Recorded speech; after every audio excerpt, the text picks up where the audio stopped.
No, we won't.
Hello, YouTube. Welcome to Dave's RPGs. My name is Dave, and sorry for the false start. I didn't get the cams ready. Typical technical error. We are starting tonight Forbidden Lands, The Bitter Reach, and I am joined by these fantastic, lovely people. Tony, or Minerva. Is it Minerva or Meonerva? How do you pronounce it? Meonerva. Brian C, familiar face. How are we doing, Brian? And Max, another familiar face. So, I will get us started, I think. And I'll read a small little blurb, and then we'll get going. We'll go to this scene. I have to keep reminding myself. It is good. It is very good. Yep. Oh, can you not see? Sorry, my bad. My bad.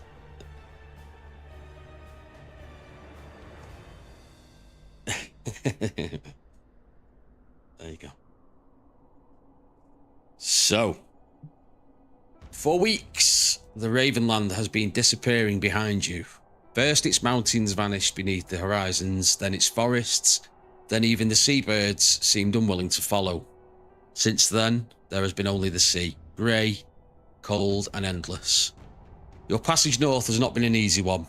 The trade ship carrying you has groaned and protested through freezing waters, its timbers cracking and creaking beneath the winds that seem to blow from the very edge of the world. More than once, the crew have changed course without explanation. More than once, you have woken in the night to hear sailors shouting on deck as dark waves hammered against the hull. And with every passing day, the temperature has fallen. Until this morning, someone aboard cries, "Land ahoy!" At first, you see nothing, only mist. And then the shapes begin to emerge from the grey. Black cliffs, snow-covered hills, and beyond them, white. An impossible expanse of white stretching westward beneath a pale sky. The Bitter Reach. A land that has drawn adventurers, merchants, fugitives, and fools north for generations. Some come seeking freedom, some come seeking a new life, but most come for the stories. Because beneath these frozen wastes lie the remains of something ancient. Ruins swallowed by glaciers, forgotten halls buried beneath mountains, cities entombed beneath ice, relics of a civilization that vanished thousands of years ago, leaving only legends behind. Legends of treasures waiting beneath the snow, treasures powerful enough to make beggars into kings. And so people keep coming despite another part of those same legends being far easier to believe, that few of them ever return. The ship pushes onward. Great slabs of ice drift past the hull. Further out, enormous icebergs rise from the sea like pale mountains, their true size hidden beneath the black water. The sailors watch them carefully. One mistake could tear the ship open before anyone ever sets foot upon the shore. And then slowly, through the snow and the sea mist, you see it. Northfall. The largest settlement in the Bitter Reach. Though from the deck of the ship, largest suddenly feels like a very generous word. Buildings cling to frozen coastline. Smoke twists desperately from the chimneys before being torn away by the wind. Ships sit trapped amongst the ice, some still seaworthy, others looking as though they have not moved in years. Figures wrapped in heavy skins and furs move along the docks, fishermen, hunters, merchants and treasure seekers. People who have learned something that newcomers to the Bitter Reach have yet to understand. That here, warmth is wealth. Food is precious, fuel is life. A good coat may be worth more to you than a good sword. Because beyond Northfall, there are no comfortable inns waiting at the end of every road. There may not even be roads. There is only wilderness. Fallowmore stretches west beneath the bitter winds. Beyond it rises the enormous Morma Glacier, a wall of ancient ice dominating the horizon. And beyond even that lie mountains, frozen plains, and places that exist only as names whispered between treasure hunters over cups of hot wine. The deeper you travel into the Reach, the fewer people there are to tell you what lies ahead. The ship strikes the dock with a heavy thud. Ropes are thrown, gangplanks are lowered, and for the first time the wind reaches you without anything standing between you and the north.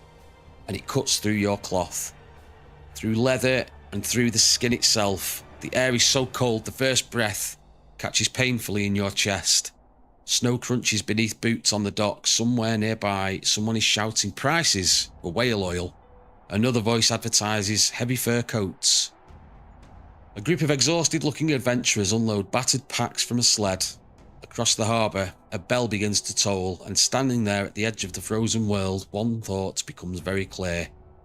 Whatever brought you north, whatever fortune you believe waits beneath the ice, the Bitter Reach does not care. It does not care how strong you are. It does not care how brave you are, and it does not care what gods you worship, what battles you have survived, or what legends you hope will one day be told about you. Out there, the cold will take the careless. The storms will swallow the lost, and somewhere beneath thousands of years of ice, the past is waiting to be uncovered. The gangplank settles against the dock. Northfall awaits, and beyond it, the Bitter Reach. So, as you step off the gangplank from the ship that's brought you north, three weary travellers. Brian,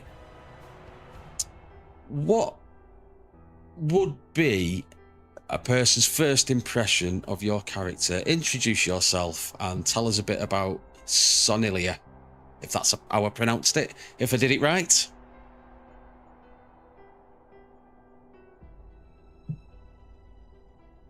Tell...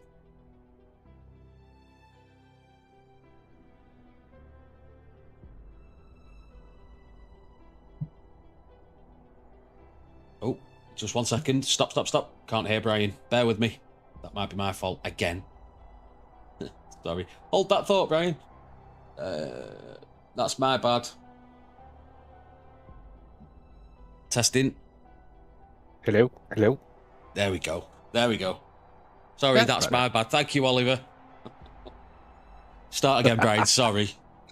Okay, so the first thing you'd notice with Sonalia is that she is definitely out of her element. Her clothes are more akin to the southern force than up here in the north. Mm-hmm. Pale skin. God. What is Senilia's? What does she do? What class is she? What's the background? She is a druid. She's actually a healer druid.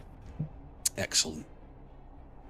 And this is obviously her first time travelling from the Ravenland to the Bitter Reach in search of adventure. Excellent. Fantastic. Well done. Tony. Alani. Is it Alani? Yeah, Alani. So, same question. What would people's first impression be of Alani, and what does she... Is it she? Sorry, I'm not... Yeah, she. Alani, she. Yeah, so yeah, I'm playing Alani. She's a wolfkin hunter. So for most, she probably seems a bit quiet, and always like eyes are always moving. So she's quite observant. But there's always something. Like she's always in thought, like keeping an eye and like watching, waiting for something to happen. But yeah, she's always felt a little bit more at home in the wilderness. So this is like, it's a very much different kind of wilderness. So it's a big change for her coming here.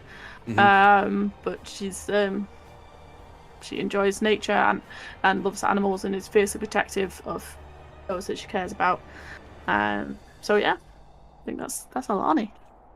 Fantastic. Finally, last but not least, Max. You are bailing Stoneheart. kind of character is Balin Stoneheart? What's his background, and what are people's impressions of him when they meet him? Well, Balin is a dwarf. He is he's a peddler. He always seems very boisterous, kind of how he presents himself. It's like, if you kind of describe what he is that it's like if you mix between a kind of a fox and eel. Is that he's very, like, he has that kind of like manipulation kind of smile, but it kind of make him slippery, and he's kind of like, like that. But it's mostly he tries to talk to everybody, get to know the information, especially like the crewmen and the captain of the ship, to get more information about where he's heading to. He was like one of the last people to kind of get on the ship, because he was kind of like, seemed like he's like, as the ship was going, he kind of, hey, bringing his trusty donkey or mule, depending on which people want to say, with him, has his cart. He's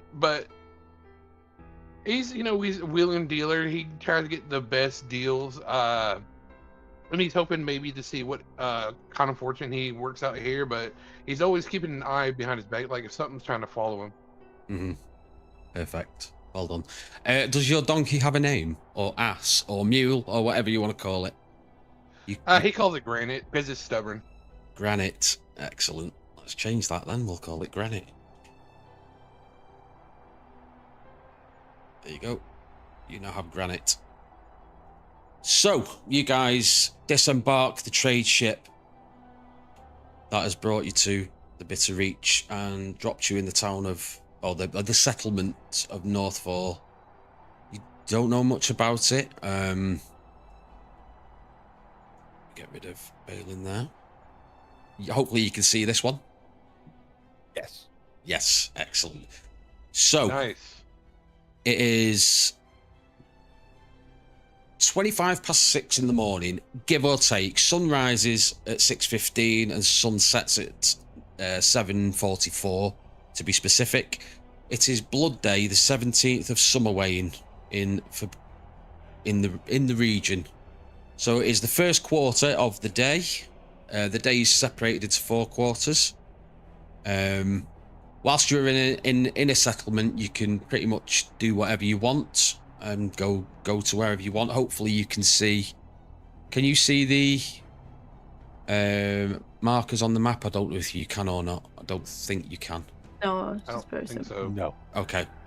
So you're on the. You can see your party token. I take it. Mhm. Yes. Excellent. So you get off. You're on the pier. Balin, you're stood there with your donkey and the cart. You guys, whatever you're carrying, is what you've got.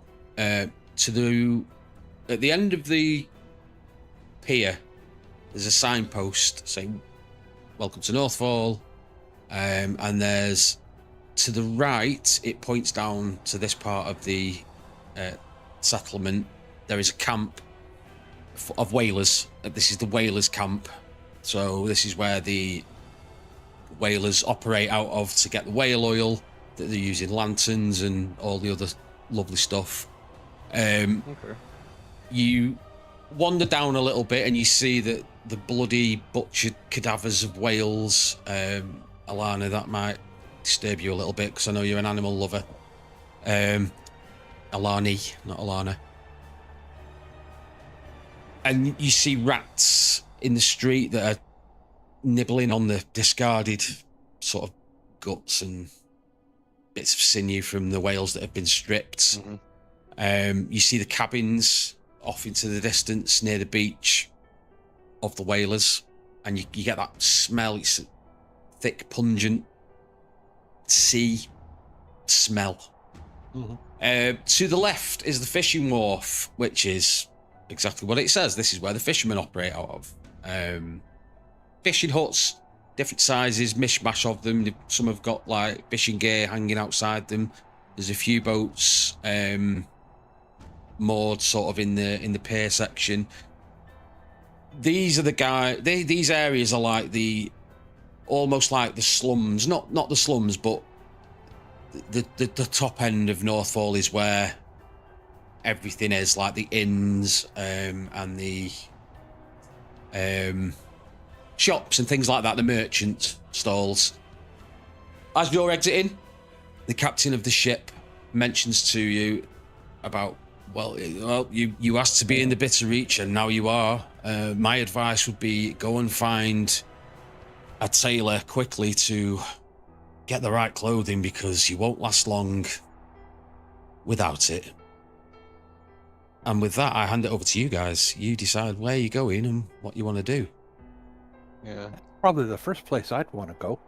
Yeah, Balin has this blanket over him as like an Empire kind of cloak. He's kind of sitting there, kind of like, oh yes, and he's sitting there, kind of rubbing his belly. That's kind of that's like inflicts this is my deal. Is like he looks around, is like, and he walks up to somebody. He just kind of waddles to somebody. I'm like, excuse me, my good man, can you tell me to your greatest tailor? Okay, so yeah, you stop someone. He's a bit of a ruffian. He's got a cigarette hanging out of his mouth, or whatever they smoke in the Forbidden Lands, and he's like, all right, you need to go to the up north of Northfall, as it is. That's where the shops be, and that's where the merchants be. Just go north, and you'll find the stone staircase, and head up there, and you can't miss it. And he wanders off with a sack over his shoulder and carries on doing what he's working on. And so you're heading up there, I take it? Yep. Yes. How high up is this, by the way? Like this north part. So, because I imagine like we can see this cliff, but it's like how high actually up is it? You can see that. Not massively high, 100 feet maybe. If you fell off it, you'd know. It's definitely would know. Yeah, I'm looking up there, and I'm like, Okay. It's high up. You can see, obviously, there's like ruins of parts of the settlement that have been destroyed in maybe battles gone years past. There's nothing left of them apart from remnants of what used to be, sort of thing. So yeah, you guys head up. Head to the tailor. Trudging up the steps, it's a slog, especially with that cart of yours and the donkey. It's you manage it though. You manage it. You've done this before. You've had this donkey for a while now on the cart, and but it's the wind's getting you, and the snow's not stopping. And you come to sort of the town centre, and it's signposted, so it points in one direction of a general store, which you probably find equipment, general goods, food, things like that. There is a sign posted to the right for Ogrin the Tailor, which is obviously where the captain of the ship suggested that you go to get kitted out. And there's a couple of taverns as well. Cuss and Dang's Inn, and a signpost for a blacksmith. Ooh, that is good to know. I would look at my other compatriots, and I was like, yes, he's like, he kind of, he's probably shivering a little bit. And it's like, so, deal of business is, one, get our good clothing for us to keep us warm. Two, have a nice base operations, place to stay for a while until we learn the lay of the land that I've talked to with some travelers. So he sits up there and kind of like, ties his donkey off somewhere to make sure she doesn't run off. And he comes up there and kind of just wraps it, the door with his knuckle. So going for the tailor? Mm-hmm. Excellent.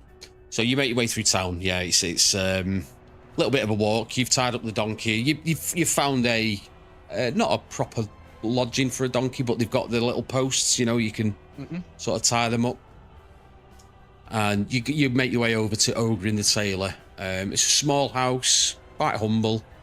You knock on the door and you hear a "Come in," and as you go through the door, you see there's furs, skins, and fabrics hanging on the walls. Little old man sat behind what would you consider to be a counter.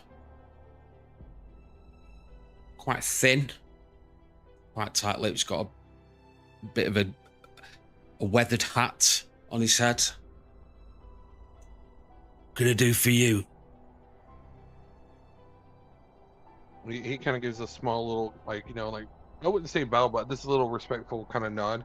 It's like, greetings. We're a couple of recent arrivals in town, and I wish to help me and my friends gain some aquatic, good gear to help us survive in the winters up here. All right. I'll show you what I got. So, what would you need to be out there? It's going to be a, where is it? Armor and clothes. Probably going to need a great fur. Yeah, definitely need one of those. I know, Alani, you've got a fur sleeping bag, I think, Yeah, but haven't sleeping you? fur. Yeah. And a tent. So it's going to be a great fur to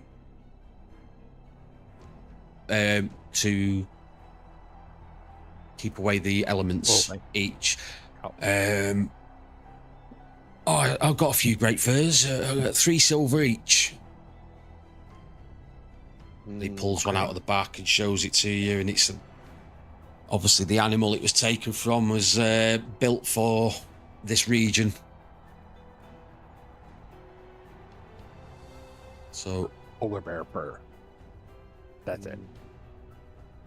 Yeah. Are we all taking? Are we all having one, or? Yeah. So he looks at the guy, and he just arms right here on the table, and it's like, my friend, I'm sure you could do something better than that. I'm sure that you got that off of, like, pre-owned from some dead, like, people around. They always bring stuff in, and he's looking at one, and he's looking at him, he's smiling, and he looks at him as a fellow, like like merchant, peddler, whatever you want to call himself. No. I'm sure we could do a better deal. I would say 2 each.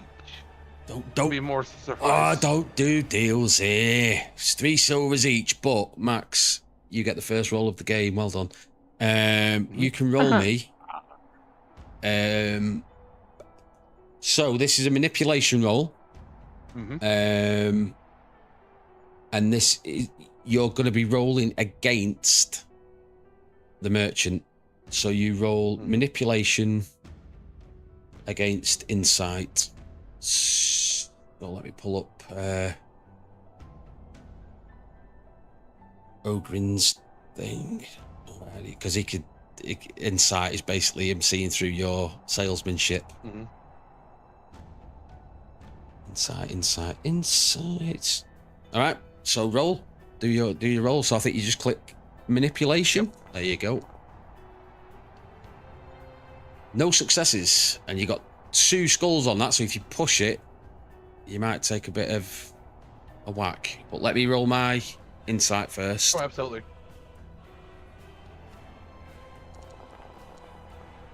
Oh. I'm gonna push it. Okay. Oh, so you got 3. You got 3 damage to your empathy. Don't worry, it's not the end of the world, but you got a success. No, it works. It's totally fine. As I said, he's new in town. You got it. You got the 2. All right. 2 silvers. So he looks at each of his companions. He puts 2, and then he looks at the other 2 if they have it, or he has to cover it for him. Oh no, I think you've all got 2 silver. I was going to say, I think you've all got a little bit of silver left from when you created. Yeah. So. Okay, so Yeah, that my issue is like with the weight of the gear and stuff, because I've got quite a lot of stuff already. If you speak to your dwarven colleague, he's got a cart that's got like 58 spaces. Yeah. You could always just you could always say that you put yourself into it, and it's like he's like, you got a big ruffle sack back there or something that he's like, yeah, I got a corner, you can put this stuff back there. Yeah, if you need to. Because what I did, I originally created the donkey and cart as a separate thing, but I realised it was actually an item. So, don't worry about your over encumbrance, and I'll. In fact, I should be able to change this. Okay, so that's a great fur. I just want to make sure. There. Snowy Jones. Takes off. So, There we go. Carrying capacity. There we go. So I've given mine's you just changed. Yeah, I've given your backpack 10 extra spaces just so you can say I'm putting them in Balin's cart. Oh, okay. Just it saves you dragging things backwards and forwards and things like that.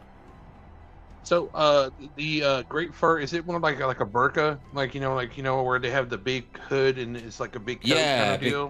big like what you see. What do they have in Star Wars on? Is it Hoth? Yeah, The big furry hood and that or sort like, of thing. Yeah, or like like Eskimos, like how they have the Yeah, like, yeah, that's it. Yeah, Exactly that. So he's looking at that. He's like, good. Maybe I like he like to ask Ogren, is if we're out and about and we manage to bring skins of creatures, would you be willing to trade with us that we bring skin of creatures and sell it back to you? A trader, eh? I do Oh, buy. yes, he smiles. I do buy furs, absolutely. Okay. So skins, well, they're in the gear list, but you'd have to haggle with him on how much they are. Let's find out. So great furs are 3 silver. No, he's buy him for just, 1. he just if he's able to get some stuff, he just like Yeah. he wants to make a rapport like with some of the guys, and basically as we're working out here, he wants to be a friendly dealer. He's like, hey, I can Absolutely. provide certain skins. Yeah. He'll buy skins. He'll buy cloth, any sort of material that he can use to make garb with. Okay. So yeah, absolutely. And you've got a hunter Okay. amongst you as well. So Nice. right, let's get you these warm suits on. Already got gray fur on. Have you done it? Yeah. Fantastic. I'm curious, Tony. As a wolfkin, don't you have like a natural like resistance to cold because of your fur, or is that a no? I can't remember. It It's a good don't question, not that I that. know of. We'll find out. I have soon. I have the instincts. That's like what I definitely remember. I have the wolfkin instincts, but not about the warmth. Because I mean, to be fair, Because I would think you at least have a little bonus versus the cold because you not have skin, you have like fur. So I think that might. I didn't know if that was a little bonus for that kind of stuff. Good shout. I'll check. Part of this land, the other kin are pitiful and spoiled. Blah blah blah. They couldn't stand the breath of the huntress. No, it doesn't say. Okay. Agility, hunting instincts.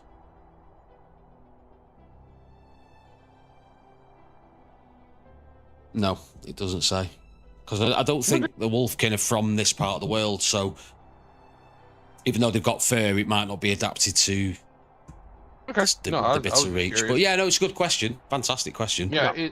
He was just just trying to like see what the like. Sorry, this is mine is like the assets of his allies and see like it's like what they can bring. It's like hey, you got a druid that's good out in the woods and stuff like that, but this is a different kind of landscape, so he doesn't know how well she is. So yeah, no, good question. Right, so you've all got great furs on, so you don't get attacked by the cold. So. No, I also asked this gentleman if he has sleeping furs. Oh, sleeping furs. Oh, let me go and have a look. I think I've got something. He goes into the back, and you hear a few boxes moving around, and yeah. I've got sleeping furs, yeah. And they are. I'll find them. 3 silver apiece. Okay, Brian's all over this. Well, I got the gear list open. that's why I was looking. Good at lad. Stuff. That's why I give you access to it. Excellent. So 3 silvers then. Or are you gonna haggle as well? Oh, I'm not the haggling type. short and stout, the more haggler. He kind of just chuckles and like, that's just what I do. Excellent. So yeah, just drag one of them onto your sheet then, Brian. Give yourself 3 less silver and you're away. Okay. Have you got a sleepy fur as well, Balin? No. But I think with like the for the coat, he might just sleep in the coat and kind of like use a blanket. But he will talk to him as like, I know as the donkey is not a natural creature of the ice area, like at the winter. Does he have something big enough where I could like as a big blanket to put over the creature that kind of help it, or he can make something for it? So I don't know if there's anything in the actual gear list, but we could say that you would adapt a great. Oh, there you go. Yeah, I do. I'm carrying a blanket. There you go. Your colleague will help you with that. Gear bonus +1 against cold. There you go. Okay, he said thank you for, and it's like right there is like, and he smiles at her. It's like yes. So I know as this guy is like the basically the tailor is like, you have a general store or at least somebody that handles that kind of stuff nearby, I believe. Yes. Yeah, you want a Healy's store in town. That's a place you can get whatever you need, really. Yes. Haley's. Hillis, Hillis. Okay. Because that would be useful. And then there's Holbender's Smithy. If you need some ironwork doing. And of course, there's the Cuss and Dangs Inn, which is where you go to if you want to fight, if you want to eat, if you want to sleep. It all happens in there.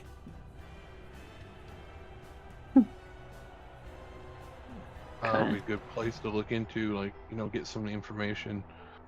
Yeah.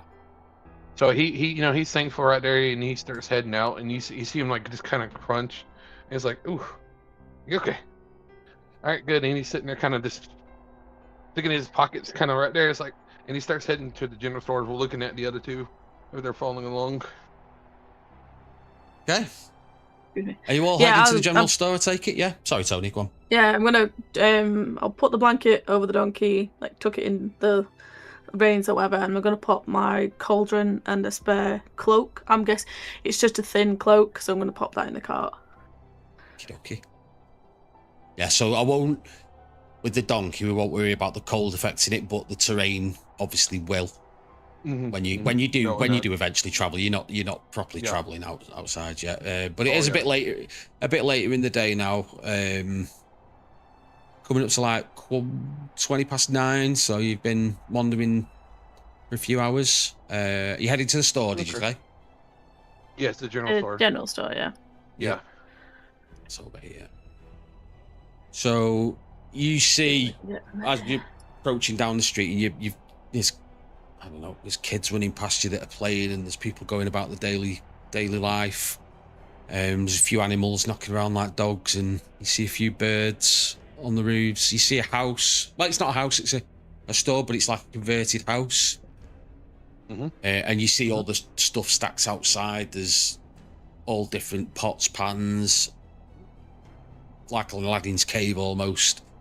You go through the door, and it's literally from floor to ceiling, just to the uninitiated, it just looked like a pile of junk, just stacked floor to ceiling. You could hardly for me, move. It's treasure. I see treasure everywhere. I'm like, willing dealings. And as you go through the store, you recognise a few of the items, and Hilly is in there, and she's older woman, but she's still, she's a little bit hunched over, and she says, "Oh yes, come in and see what Hilly's got for you. Come and have a look around. I'm sure we've got something in here for you." What are you looking for? He's looking. For me, I'm actually is like, as you know, in this world, nobody has dark vision, so it's going to probably be hard to see if we're traveling at night or at all. So he walks up to you. He's like, greetings, mistress. You know, he kind of gives a respectful little bow. As hello, I am Balin Stonehearts. These are my companions. We're new into your fabulous little hovel. Acquire a few supplies to if we are traveling about into the areas about. What would you suggest as good traveling items? You know, camping. You know, stuff to survive. Because I know wood is very hard here to acquire. As long as you've got warmth, food, and water, you'll be okay. So you need things to always start a fire, to always have in your belly, and always have water on hand. Now, the snow would provide water if you could boil it up, but it just takes a bit of time. So that's what I would take if I was an adventurer, but I'm not an adventurer. Those days are behind me. I am a lowly peddler of goods in Northfall. In a tent.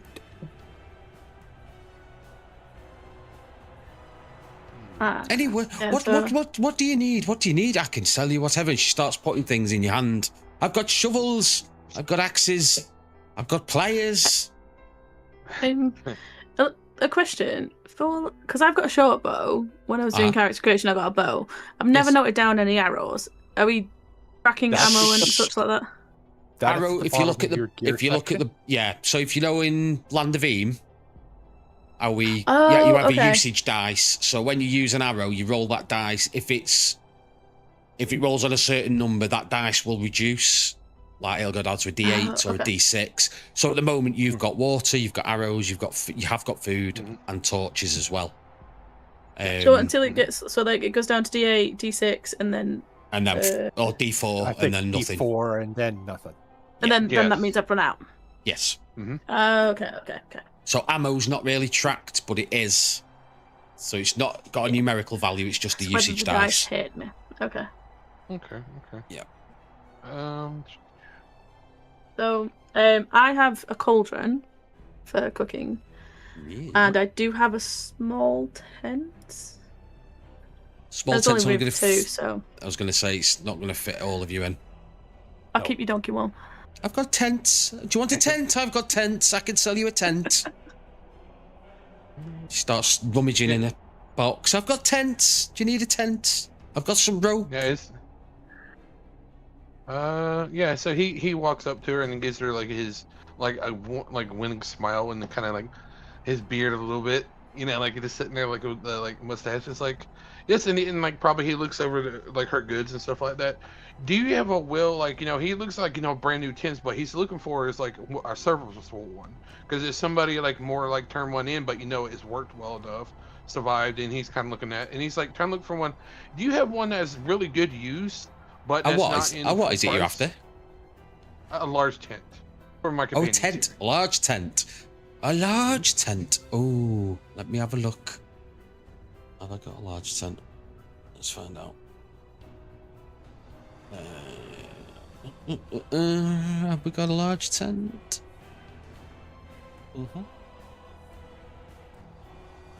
Brian's going to say, yeah, I found it. Yeah, trade goods. Large tent, 5 silver. Brilliant. Excellent. Yes, I've got a large tent. How many does that sleep?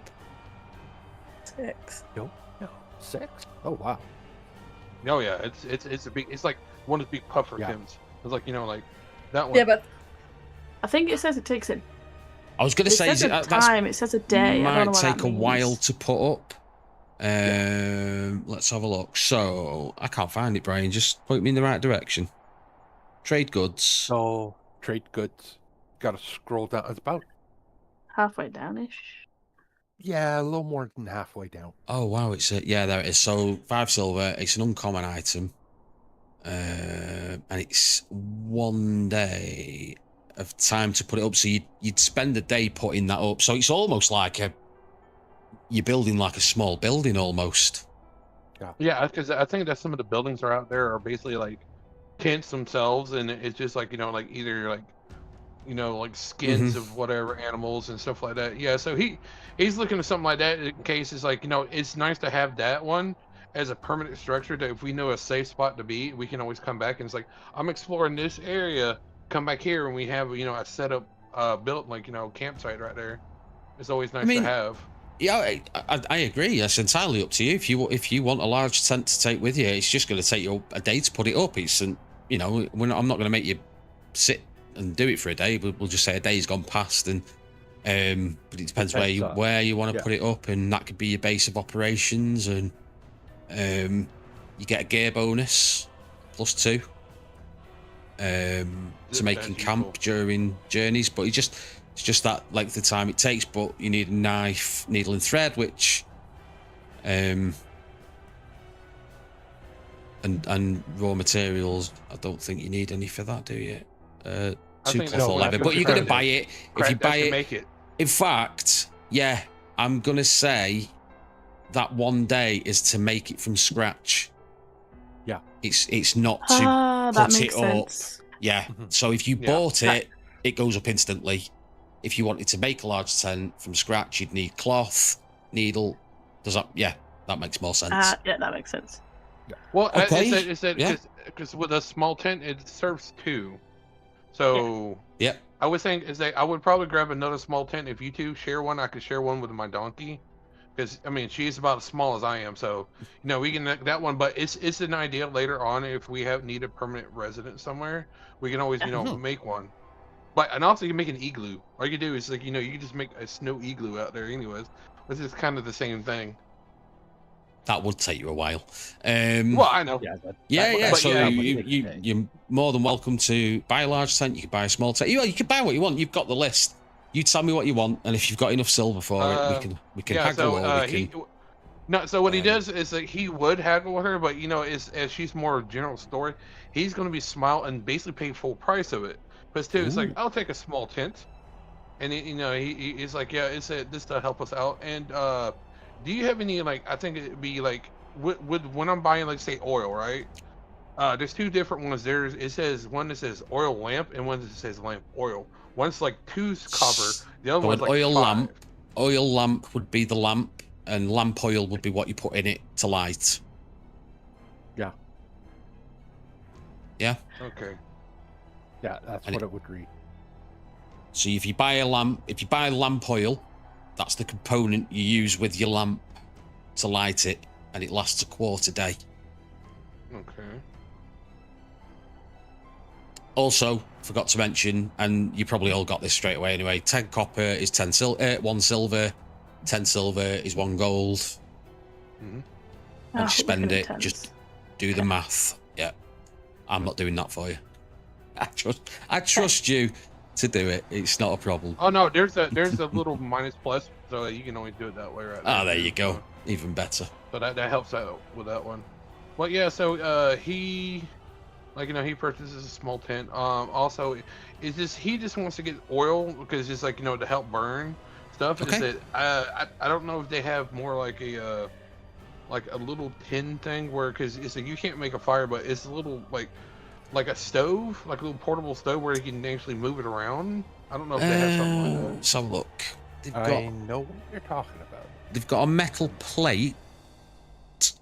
There's a tankard, which is like a metal drinking cup. Metal chalice. Metal stuff up in the winter. And then there's cauldron, obviously. But you've already got one of them. There's flint and steel. You want to... Yeah. Lockpicks. Yeah, definitely need a flint and steel. Have a look through it.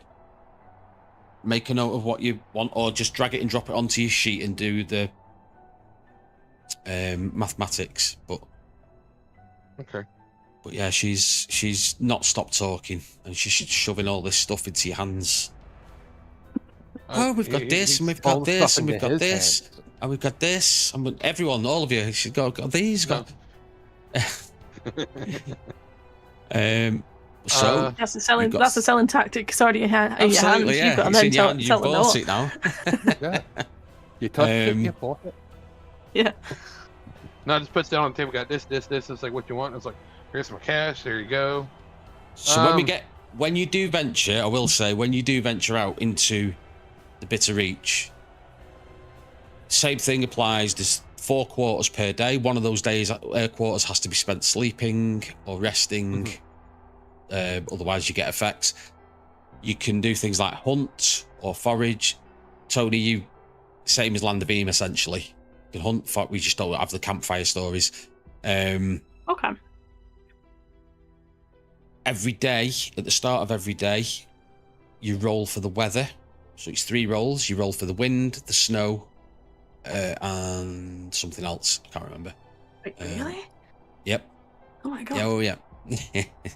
It's cruel. This game is cruel. It can be. I'm not cruel, but this game is. It's wind, snow, and the cold. So there's 3 components to the weather. That's once per day, and that can either hinder your movement or it can not affect it.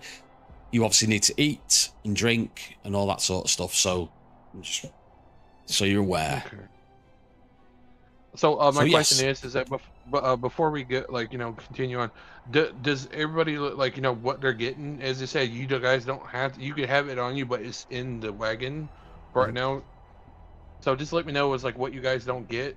I will let you know a cool effect of my character, the one of the past that I have. It is something I can reveal for you guys. It's my talent is called the Path of Many Things. So I have a big sack. So, and it's one of those, if I spend willpower, I can pull anything equal to my willpower in silver. So it's like, oh, we don't have this item. I can pull stuff out. So that's the stuff is like, just in case, stuff like that one.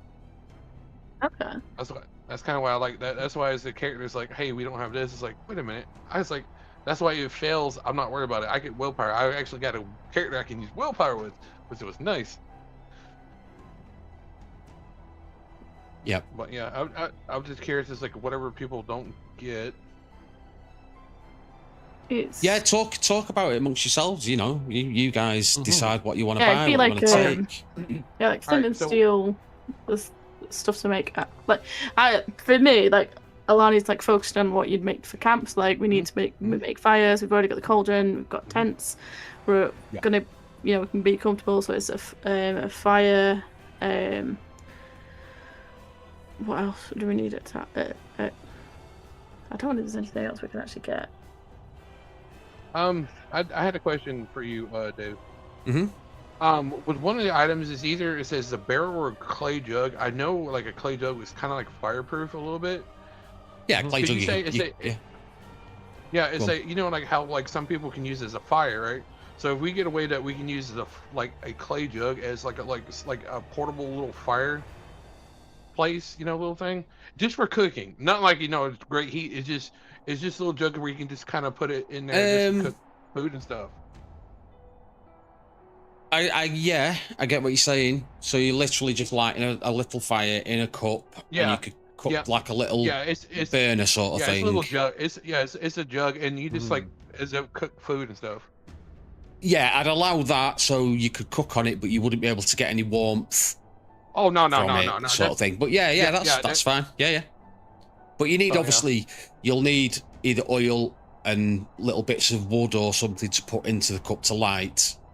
Oh yeah, that's why I was asking for, like if I can get the oil, because it's a that's fine. Yeah, get the cheaper oil. It's just something where I can just kind of lamp or put enough where you can get stuff in there. Yep, absolutely. Thinking that. Okay. All right. I'm gonna throw one of those in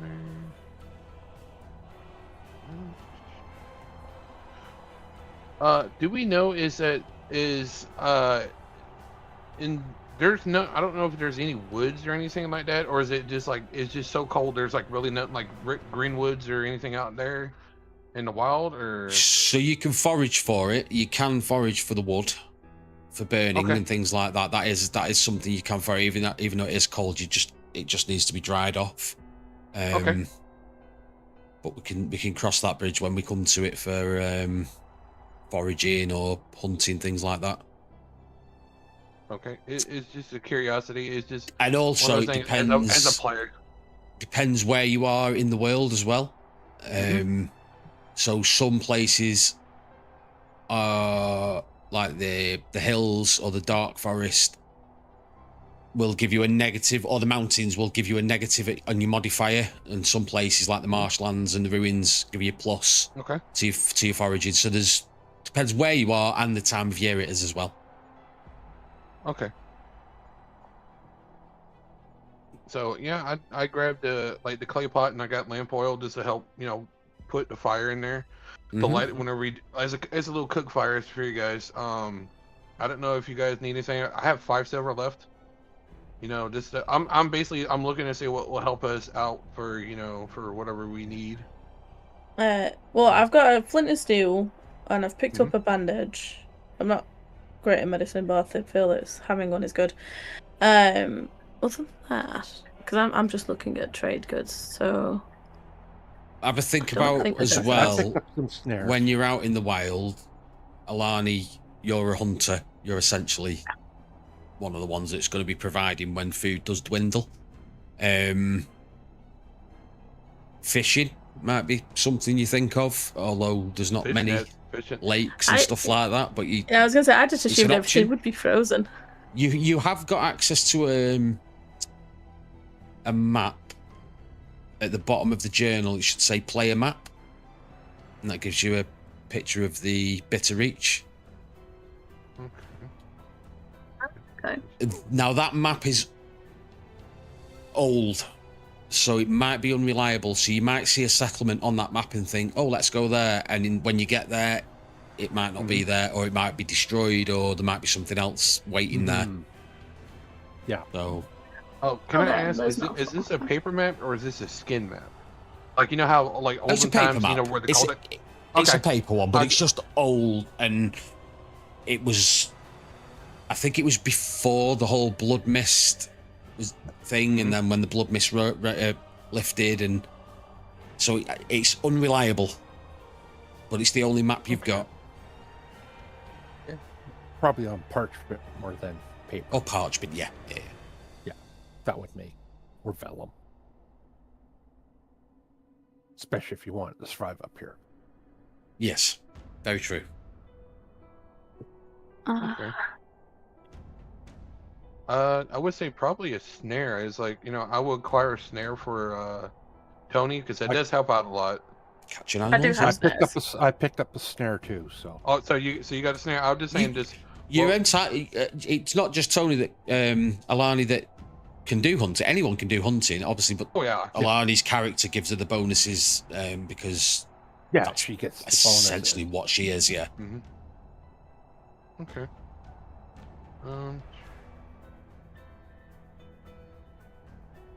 Okay.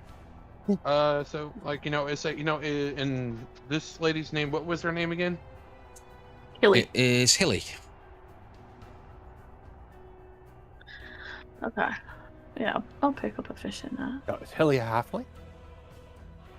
Hilly is she? It doesn't say. It's up to you. It's the GM. Hilly. GM can say either. She is a halfling. Yes. Oh, that you gotta love halflings. They're an interesting story if ever people. They are interesting in this setting. Yeah. They're not. She's very nice. Yeah, so and he says, "Thank you, Hilly." It's like if we ever need anything else, we'll come here. And also, if any interesting items we're able to trade with, we'll bring here. Hopefully, you give us a good, and he says, make good rapport to some of the traders and stuff here. Absolutely, please come back if you need somewhere to stay. You can stay at the inn, at the Cuss and Dags Inn. It does get a bit rowdy in there, but it's a nice place. He smiles. It sounds like my kind of place, and he in his mind is thinking it's like great place to get some info. Like you go to a bar, some people would slip their tongue. I'm like, ooh, okay. They swear. I'm like, all right, right on the map. I'm like, okay, but yeah. So he looks to his other friends.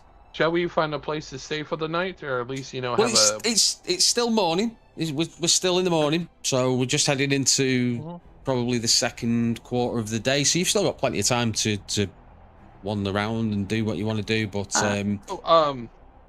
He would actually ask Hilly, is there anything interesting that has been happening around the areas around this? I guess you would say village.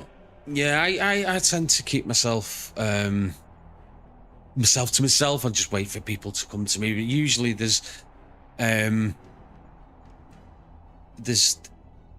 Ingmar's stronghold, which is at the far east of the city.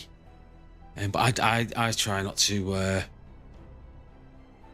get involved. But yeah, Ingmar would be the person you'd need to speak to, but they're not very kind.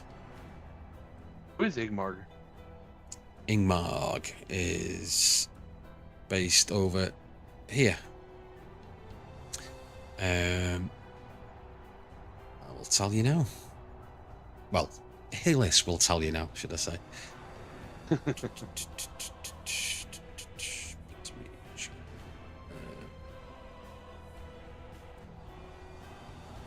So Ingmar he's a big fella. Looks like that.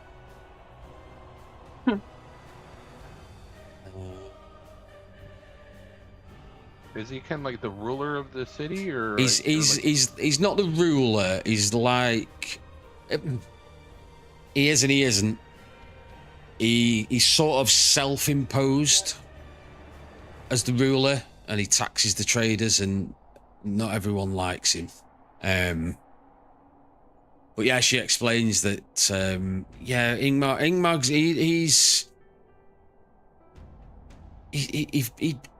he's a trader of sorts, but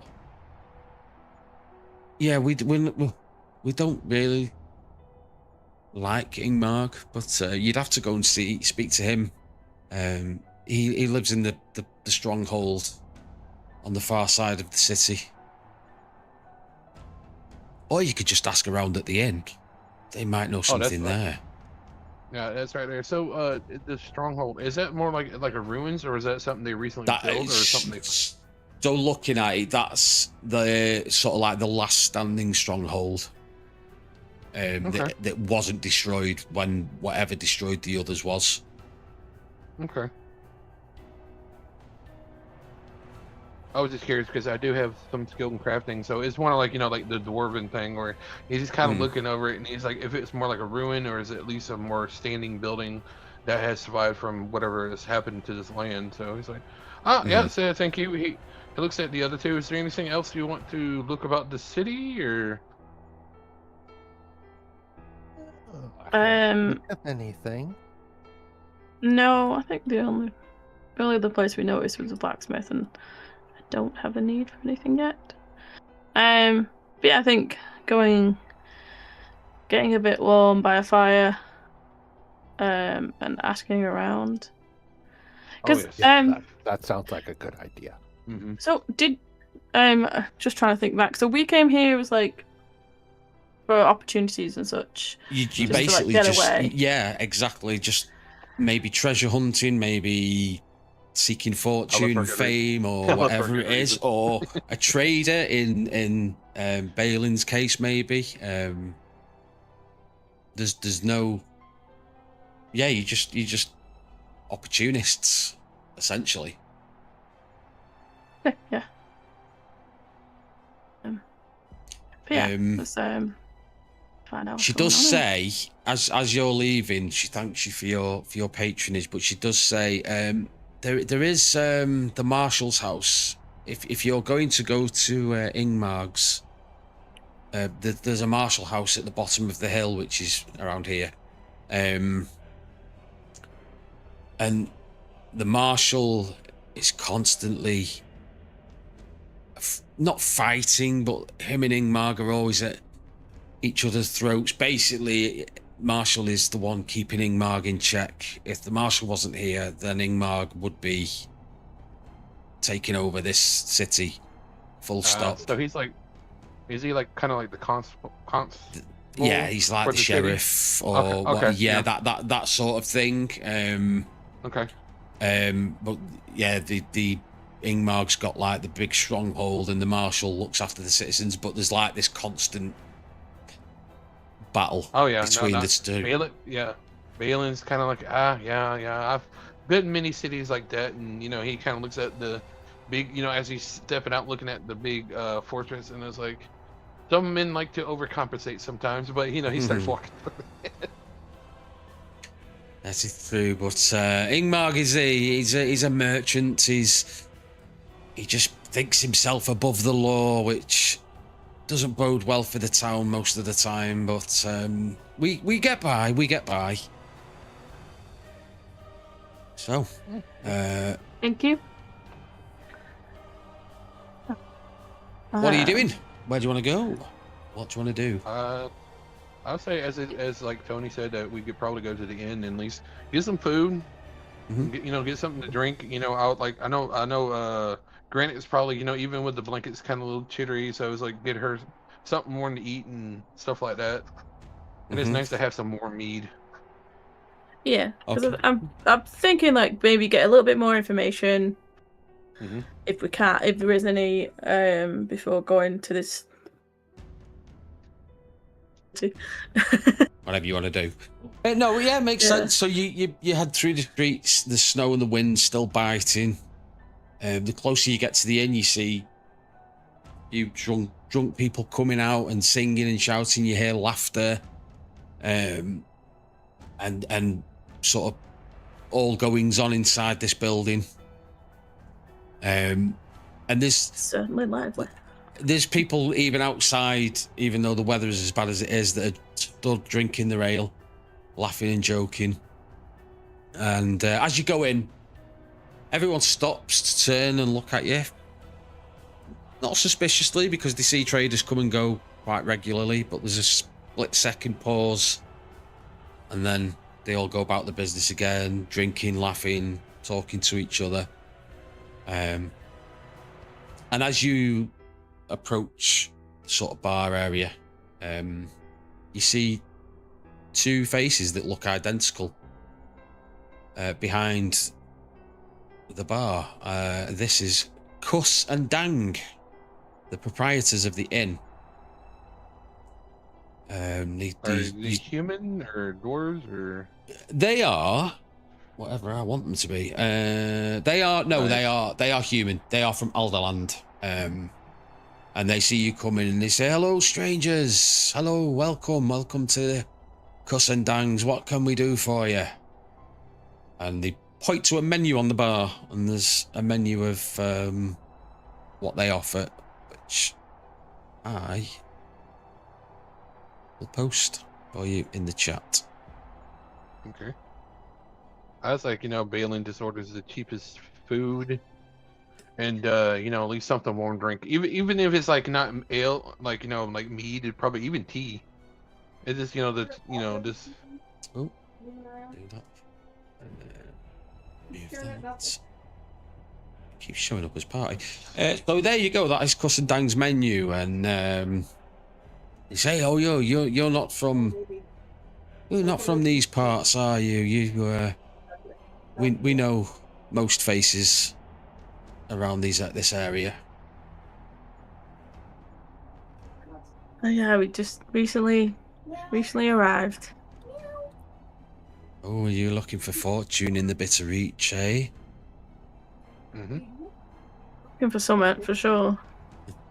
Don't know what yet, but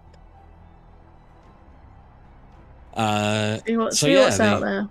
Absolutely. Well, Northfall is probably the only settlement for a few miles, but I'm sure there's plenty out there in the bitter reach. Unfortunately, there's not many that have left and come back to tell the tales. And they say, go take a seat near the fire, order some food, and we'll bring it over to you. Yeah, so he ordered some smoked fish and just for right now, just the water. Just sitting there at least right there, because he's looking at his silver, and he just like, water right there, but just a good meal is nice. So. Okay, and For yourself, madam. Looking at Senolia. Senolia? I'm going to get that wrong every time, Brian. Forgive me. That's okay. I'll probably get it wrong every time too. Yeah. Yeah, Solonia. That works. Senolia. God, what does she want?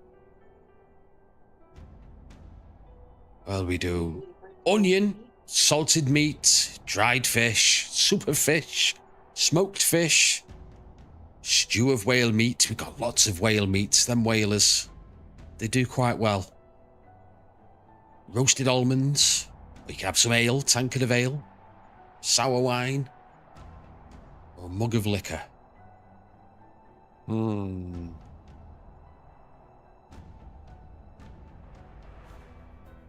Take a moment. Tankard of ale. Tankard of ale. Excellent. And for you, Wolfkin.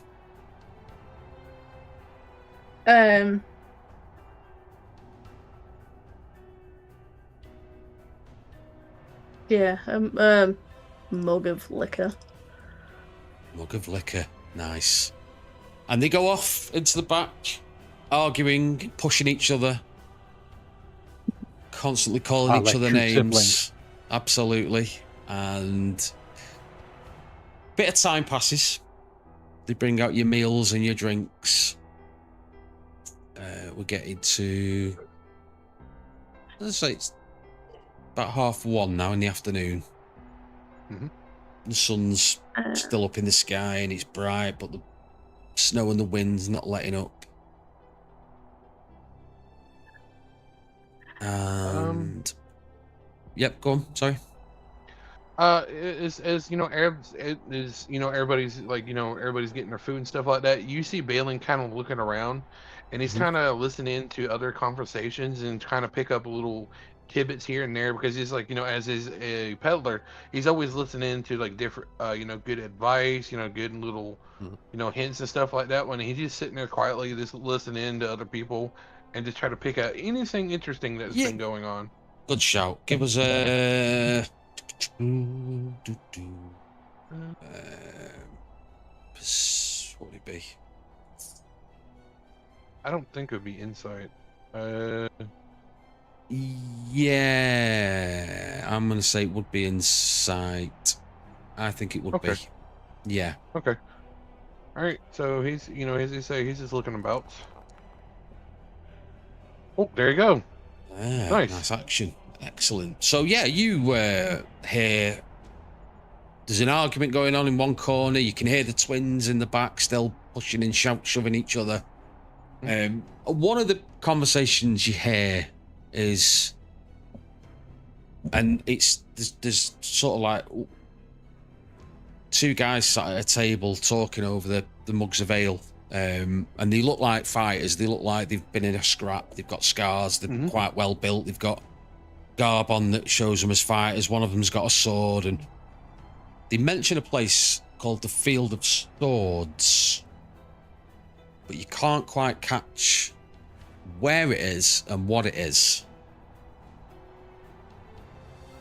Oh no, that's just something. He just sits there and he kind of, just kind of looks, rubs his chin, and it's like something that later to ask about. And then, wait for the food. Yep. So your food comes out. You're sat, like I say, sat at the fireplace, and you start eating and drinking, and bear with me. You talk amongst yourselves a minute. Very good. Oh no, it's fine. So he looks. Sorry, Tony. Go ahead. I just want to clarify. I didn't write it down. Brian, do we know what your character does? Are you? Because obviously Max is peddler. I'm a druid. Druid, that's it. Yeah. Mm-hmm. Who specializes in healing, so. Which is useful. It does help a lot. In this game, yeah. Oh yeah, especially your stats. So he kind of looks at his compatriots, and as the gentlemen walk up, is like, I did overhear that, it's like he kind of motions to the gentleman over there slightly, kind of like you can see, like, as Dave was describing himself, like, like hardy fighters, or those who knew how can deal with themselves. It's like they were talking about some kind of field of swords, and as the people like walking up to bringing food, it's like, excuse me, gentlemen, proprietors. I've overheard is that some people were talking about a field of swords. Is that anything interesting about in the area, or? Well, it could be. Can you swing a sword? He pulls his knife. I could. I'm good with this. It's like, but it's like, I'm not really more the ones that go. Like fisticuffs. I'm more of the verbal fighter. Well, that explains it then. The field of swords is a warrior's arena. So it's where the greatest fighters test themselves in battle. People can go and watch. You can get paid very handsomely at the field of swords if you can walk out of there alive. Is there a betting? Like, some people bet on certain fighters to see who. Yes. Oh, yes. Oh, he sits there with a big grin. He just kind of like, you see cogs and there's money kind of going through in his head. He's like, okay. Oh, yes. Okay. If you're interested, you'd need to find a peddler called Marol Arelis, I think it is. Arelis? I can't read that. Areles. And he's a peddler. Is he kind of like the bookie? Kind of like a bookie, kind of who handles that? She is a peddler. You would have to speak to her about maybe competing in the field of swords. No, it's like, as I said, he's like, I'd rather be the betting man to have someone else handling that.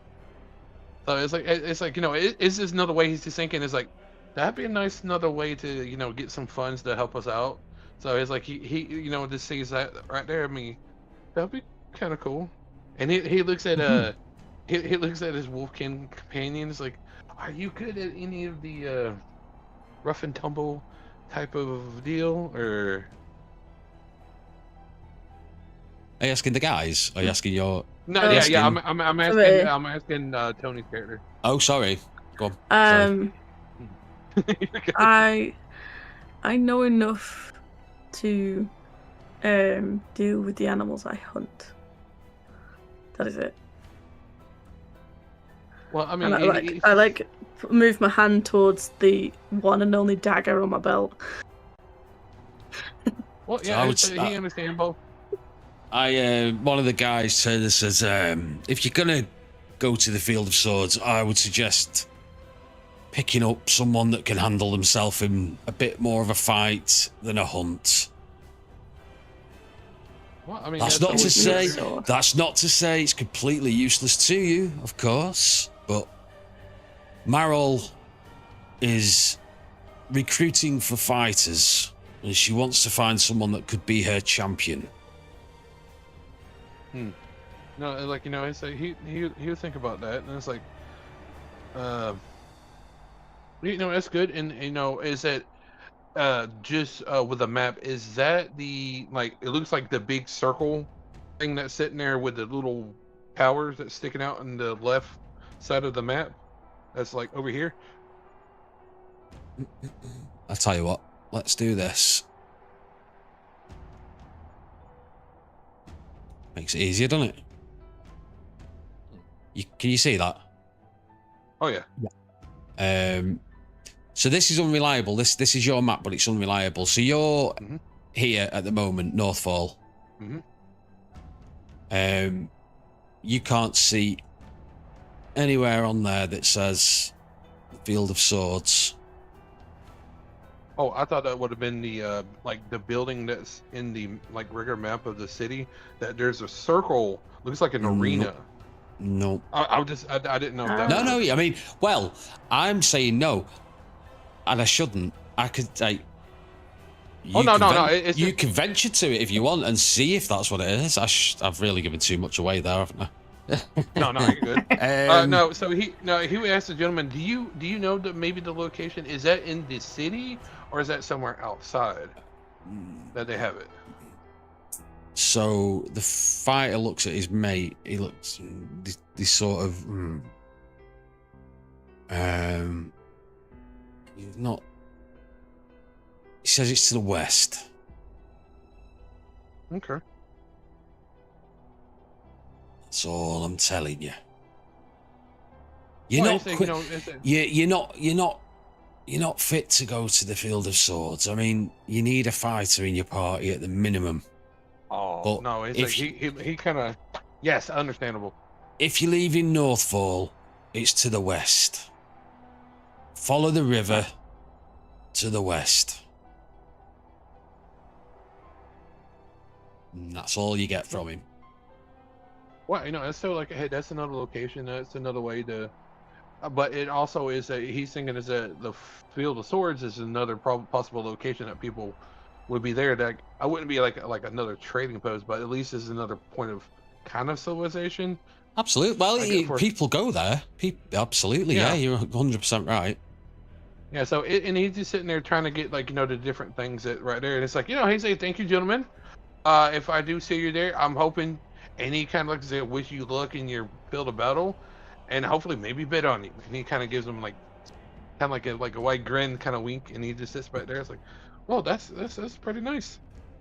And then it's like, you know, he looks at his companions. He says that there's another possible location west that if we ever need for whatever kind of situation. But yeah, and he's sitting there eating his food, and he, you know, he cuts his bread and kind of splits it with the rest of his party, and is like, here you go. Because I mean, it's probably like probably a decent loaf, like probably that big, and he just, Oh yeah, there you go. probably. So he just sitting there, Definitely, kind of yeah. makes like a sandwich with a fish. And goes, So as you're sitting eating, the two guys that you've seen and you spoke to briefly, they get up, throw a couple of coppers on the table to leave as a tip for the twins, and sort of leave. And you see them outside talking for a couple of seconds, and then they go off in two different directions.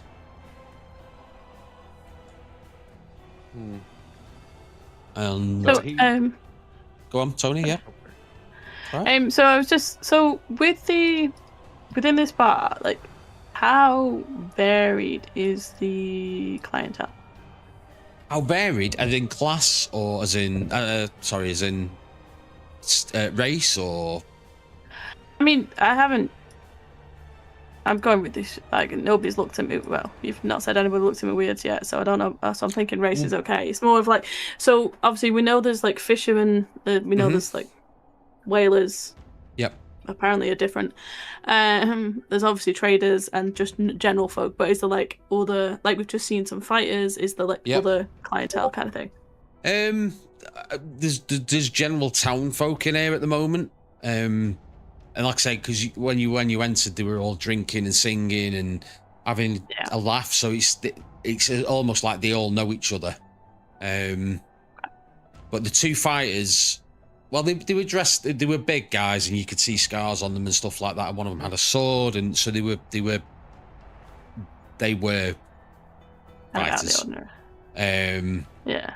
Not too many of them that you've seen so far. The only ones that you have seen is town guards, but they stand out because they all wear the same sort of uniform, and don't really talk. They just wander the streets.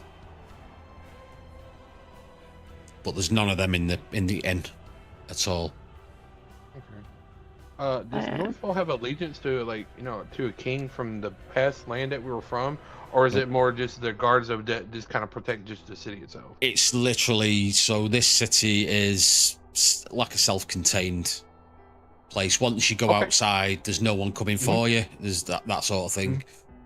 But yeah, it's just like. So sorry, go ahead, Tony. No, I was just gonna. So like, I'm gonna leave my mug of liquor next to the fire to warm up, and I'm gonna check around. Is there?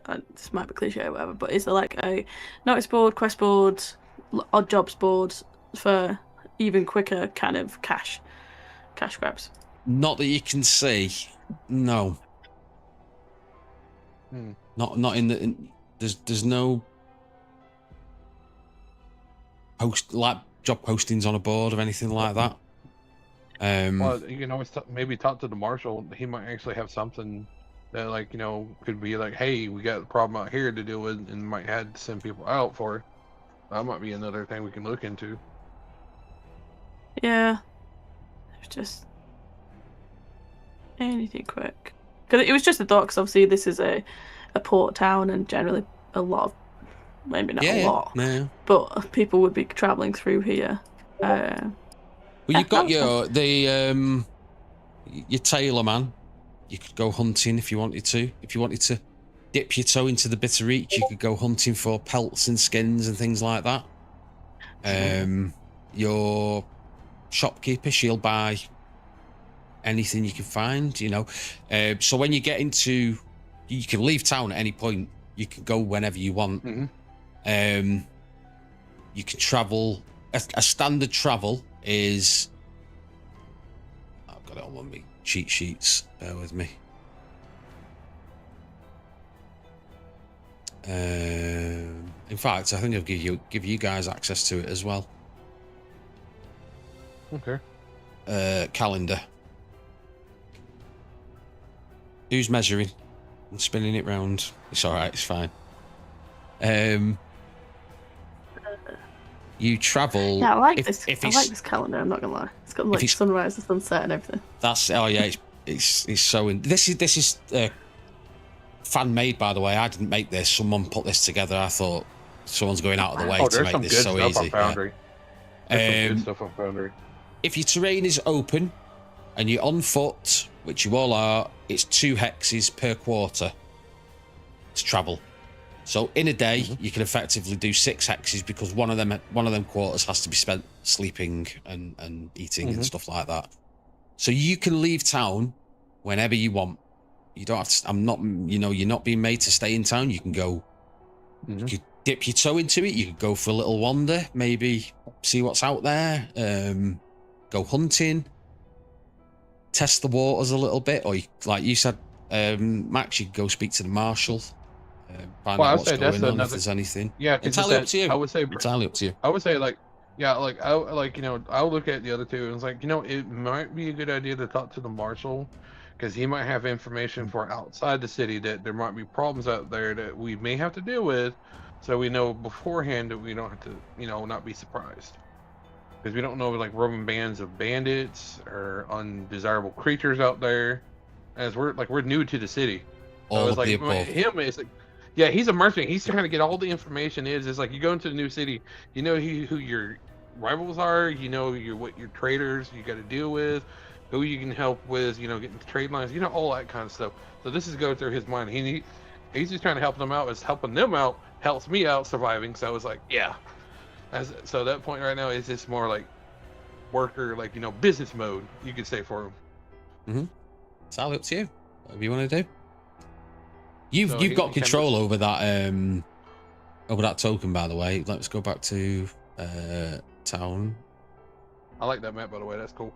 Are you going to have a hex grid over the thing? Because as we're going through. Oh yeah, don't worry. Okay, I'm just scared because I love the hex grid traveling in this game. Depending if you make it or not, you probably won't. Oh no, you can't see that, can you?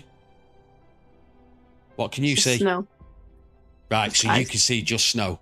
So for viewers, that's what you can see, is just a block of ice. Can you see the token? Don't move it! Yes. Don't move it! So that's 1 hex. That's 2 hexes. Okay, so that's fantastic. That's cool. I didn't know that was Fog of War. That's Fog of War. Cool. So that's really cool.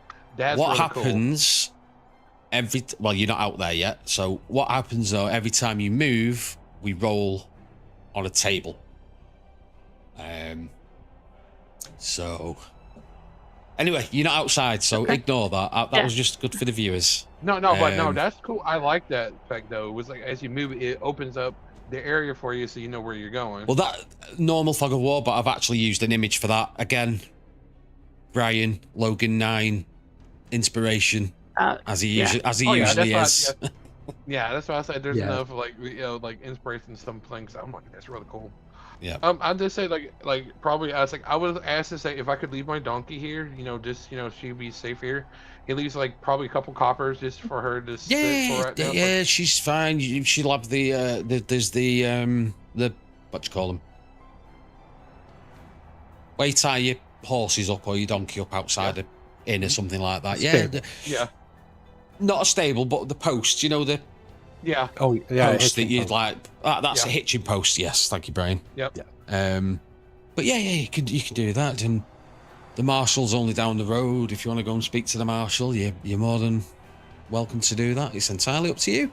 Tell me what you're doing. Yeah, I'd say they've probably a good idea to talk to the marshal and try to get some information about the city. If he's Alright. somehow the like constable or stuff. He's essentially a Look at what that sheriff. He's the so yeah. You go through the town, and you see the official town marshal building. You knock on the door. You can hear a few voices from inside. And you hear, "Come in." And as you enter, he stands up. It's quite a burly bloke, big fella. Let me see if I've got a token of him, actually. I have not. Excuse me. I'm thinking probably like Hiccup's dad from How to Train Dragons, a big guy like that. Yeah, he's got a moustache. Stoic, and like stoic. heavy set fella. Introduces himself as Marshal Vol. And he explains he's the marshal. I look after the traders in this town, and I pay soldiers to look after this town as well. We like to keep a quiet town here, but the only pain in my arse is that Ingmar, who thinks he's above the law, sits atop in his stronghold. I mean, he doesn't cause us that many problems, but he's just constantly dodging the law and trying to get one over on us. But other than that, we have a town of peace. What can I do for you? Well, he kind of smiles. I was like, "Hello, good sir. I am Balin Stoneheart, a recent peddler that have arrived into your entering city." And he introduces his companions. Just curious of any troubles outside the city that you might know of, that as we are traveling through, that we might know beforehand. Well, I take it you're not from the Bitter Reach then. Plenty of stuff going on outside this city, but we don't get involved in it. Once people leave our town, the gates close behind them, and we're not involved. But if you go wandering out there, there's plenty to go at. I assume you've heard of the what was it called? Town of Swords? I can't remember what it was called now. The Field of Swords? Field of Swords. Thank you. Yes. Memory Yeah, blank. welcome back. You've heard of the I haven't. Field of Swords. Yeah, since he looks at the map and it's like, I was told it was along the the road west this way. Yeah, if you follow the river, you'll find it. Yeah, unless you can handle yourself in a fight, it wouldn't be the best place to go. But yeah, once you get out into the wilds, we unfortunately, no one's coming to help you. What you find out there is what you find. We tend not to wander too far. A lot of our trade comes from the Ravenland by ship. Occasionally, people will go hunting, but they don't travel far. But if you're looking for work in town, I could ask you for a favour. Well, it's like we're new in town. It's not. It would be nice to have a favor for your, the guards. And he kind of like gives us this. I would pay for such a favor. It's just not something that I can ask my guards to do because I want to avoid any Unnecessary conflict. I want this to be discreet because if Ingmar thinks that I'm involved or my guards, then we risk a full-on territory war, and we don't want that. Okay. Bear with me one And second. he cares, and he's sitting there, kind of folds his arms and kind of like, kind of his head a little up so you can see him face to face, and he's like, "What is this favor? And Bear how with much me. does this provide?" Trying to find it. Sorry about this. You're good.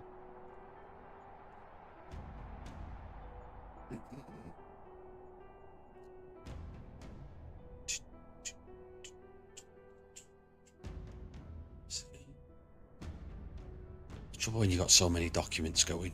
I need to find out where I've put it. So, Ingmar likes to dodge taxes, and he owes the town of Northfall quite a lot in back taxes. Now, I'm not going to ask you to do anything so crude as to steal gold from him. That just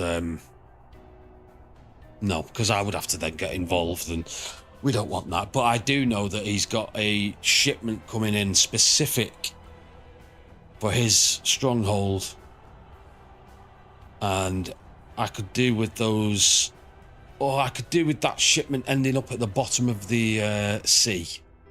I don't want you to steal it.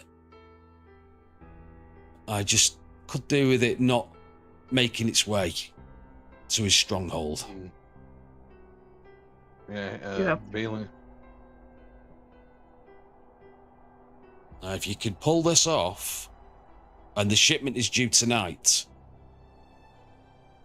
if you could pull this off, if you visited the inn tomorrow morning, there would be 15 silver waiting behind with the twins. That's good. Behind the Very counter. good. But no, each. No, sorry. We're not that rich of a town. No, 15 silver silver's still pretty between you. good. 15 silver's still pretty good. Yeah. Of course, there's no obligation to do this. But if you accept the task, you have to try and carry it through, because if you choose not to do it, I'm going to have to ask somebody else to do it. I'll look at it. Will you help me with this inconvenience? I say, if you give me a chance to talk to my compatriots for a moment, so we can discuss about this, set to the side. Absolutely. And he looks at the other two. It's like, like give him a look if that's okay.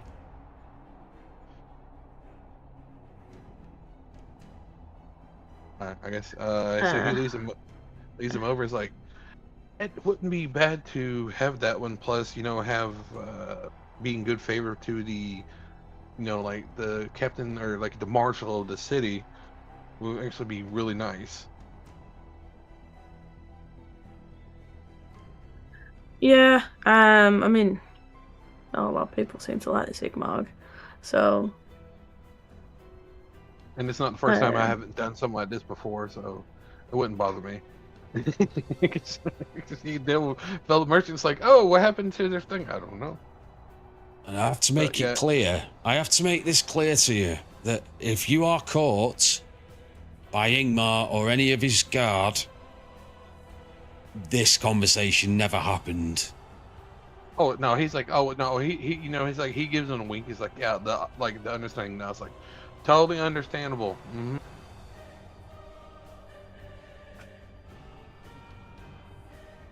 Do we have a deal? Brian, does your character? Yeah, Brian, does your character have anything you want to add into this? He's asking you. It's like, how do you feel about this? anything really to add, but I don't know if this guy is as bad as he's making it out to be. Yeah, why not? Now bear There's in nothing wrong with mind, I don't want bodies in my street. So you. Oh no. I No, all don't we want. need to do is No, take no, no, said. no. We So hide. what? So Okay. like, is there a way that is there something we can? Is there something in the way that we can show that we did do this? Oh, we'll Because know. he's like, we could say that we could. We'll know that it. We'll know that it's been done. Trust me. There are 4 crates on a shipment coming in, and he gives you. He like scrolls down the name of a The particular description. ship and the time that it's Okay. due in. Okay. And he says 4 of the crates are marked with red. Is And there a specific one that we need to look for? well, you need to put them 4 crates into the sea. Oh, all 4. Okay. Okay. Them 4 crates are part of a shipment of 10. The 4 marked with red need to end up in the water. If you get seen or caught, you will end up in the town jail. Okay. Understandable. So this is an out of character question. So the like, would the ship be coming in through like some of the area over here, like this little port area down here, that we would So, have yeah, to go to? yeah. So you've got a pier there. You arrived on this one. They both take sort of goods. So the marshal, he wrote on the note. So coming into pier 1, we'll say that's the whaling one. Okay. That's I was just want to make sure is that which one it is. Absolutely. So and what time of the night is this coming in? Like, is this more close to like would it be midnight, more like late afternoon? No, it's before midnight, but it's after dark, so 10 p.m. to us. I don't know what it is in the Forbidden Lands because they've got a funny calendar. It's now at this moment in time. It's just gone 3 o'clock in the afternoon. So it's getting late afternoon now, so you've got a few hours before. I would say is that I can't remember in this game if there was like a short rest, a long rest, because I know I took some points at empathy. Do you think is there enough time that we can take a rest? Like, you guys who want to go to the end and rest until the night fall? There is a rest. There is a rest. You can rest. There's a rest button on your character sheet. It is just a rest. It doesn't have long rest or short rest. Sorry, Tony. Go on. So, I'll just double checking. So we want these crates in the water before the ship docks or before they come off the ship? Before they get unloaded. Ideally, when the ship docks, they will have to go through a process of checking the cargo. So they'll speak to the harbour master and they'll give them their manifest. Whilst that's happening, that will take a bit of time. This is the marshal, by the way. I'm not sure if you asked me or the marshal, so the marshal's telling you. It will take a little bit of time for them to check the manifest. At which point, there will be a boarding party that will check the cargo coming off the ship, and all this takes place in a matter of 2 hours. So your window is the ship docks, and you have 2 hours before the unloading begins to get those crates in the water, and you need to be out of there and unseen. Okay. Sorry, How you do my that? head is Entirely up to you. Yeah, that's why my brain's kind of sitting there. You see Balin's kind of rubbing his chin. It's like, what kind of underhanded thing can I do? He's just thinking about some of the things he's done before and stuff like that one. He's like, that's why I said if I can get rest and get rid of my empathy points, I can either like, wheel and deal to get ourselves on there, be a distraction if you guys can get sneak on there and toss them on there, or somehow convince them to put them on my wagon is like actually here to retrieve the items, and as we disappear from said items and just dunk them somewhere. They got rid of them. So it's just a couple options. I'm just kind of thinking. It's like, Mhm. yes, that's agreeable. So as like he looks at the other tables, like maybe we should head back to the inn and get a room for the night and So discuss and maybe about. the only stipulation for resting Mhm. is you need to be near a fire or something that'll keep you warm to get any sort of benefit back. Oh yeah, Okay. that's why I was like, go to the inn and just rent a room or something. Yeah, Because it would what. it's up to you. You decide. I tell you what we'll do. I mean, We'll take. Do you want to take a half-time break, and then you can have a yeah. think of the plan during half-time break, and Oh, then oh yeah, that's Yeah. totally fine. we'll Sounds come good. back to it. So, yeah, we're going to take half-time break, YouTube. So stick around, hopefully, and we'll see you in a few minutes. Ta-ta. Okay.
And we are back. So, adventurers, you have...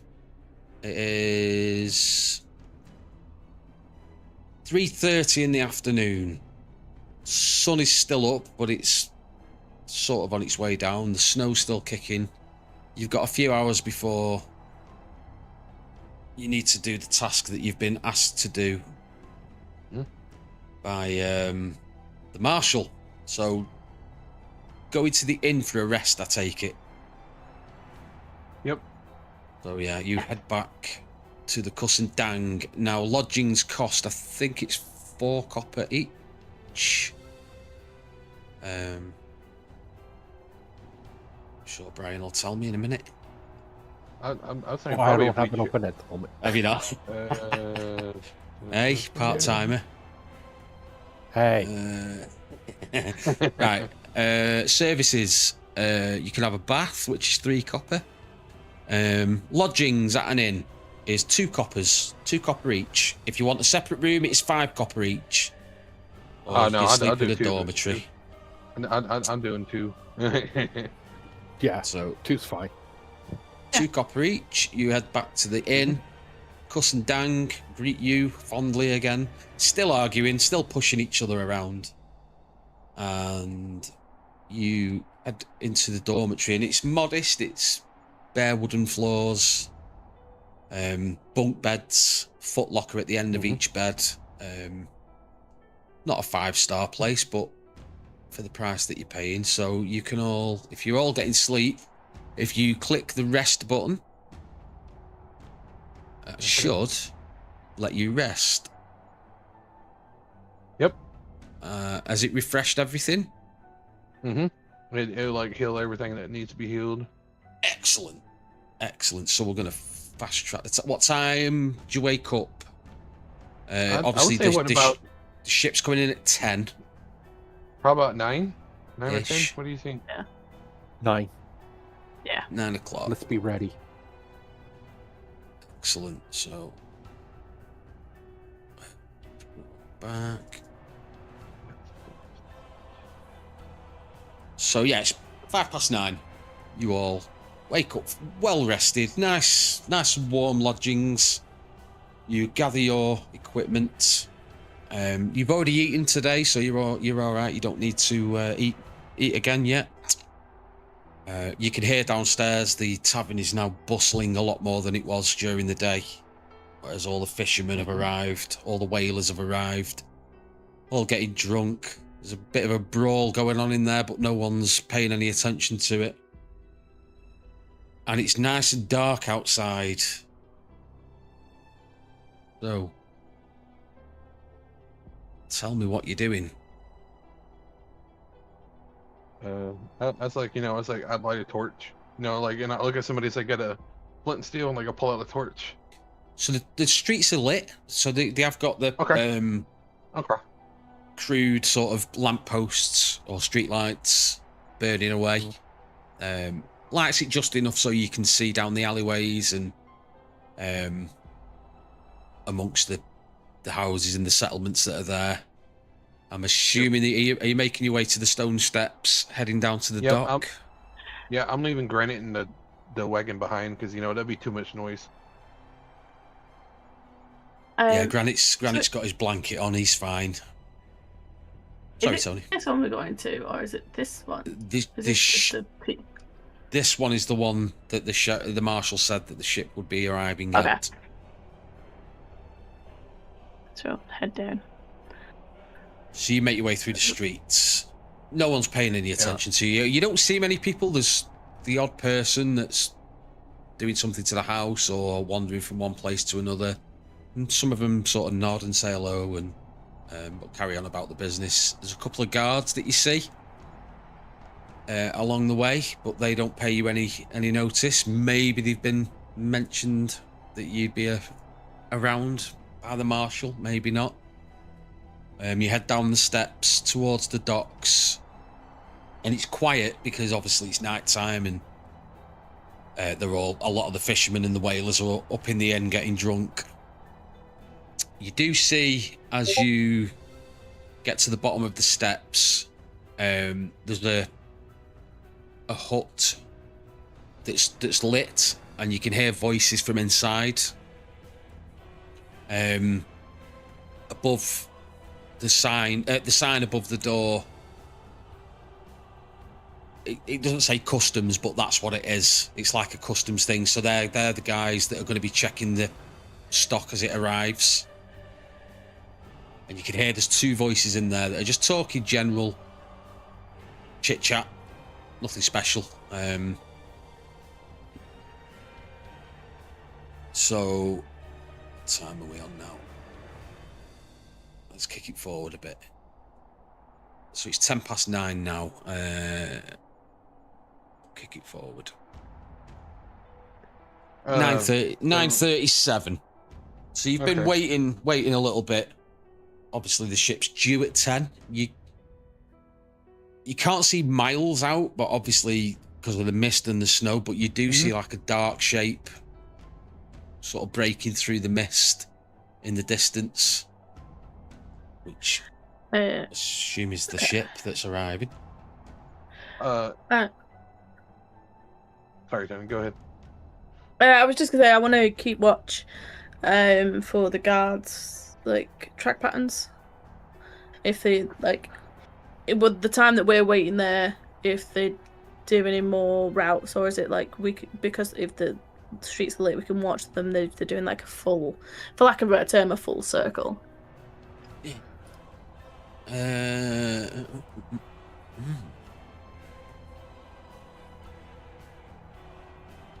that be? I mean, you see, there's only one guard down at the dock. Okay. He's not paying you any mind. He's seen you. You know, you're not hidden or anything like that. He's seen you, but you're not doing anything to call attention to yourself. Tony, give us an insight roll.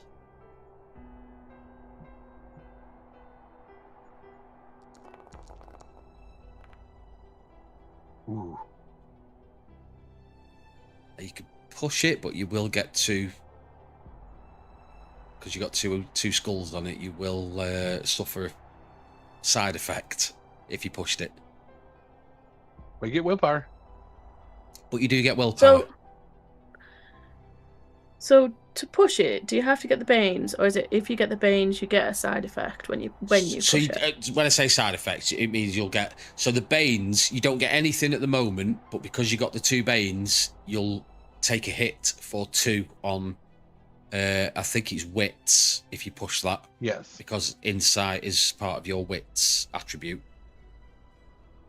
So that would be from like the main attribute, so that would hit everything under wits. So basically, you'd end up with 2 X's like that. Did you see that? Yeah. It's up to you. You don't have to push it. Not forcing you to. But Okay, I'll push it. I will say, you're probably going to have a chance to rest again after this whole debacle. There you go. So you got 2 damage applied to your wits, as you can see, but you've also now got 2 willpower. Nice. So you see the guard, and he seems to, as he's sort of patrolling the area, he's not really. It doesn't look like he's bothered, and he looks over at you, and sort of does a nod. Yeah, so it's obviously knows we're here. Just yeah.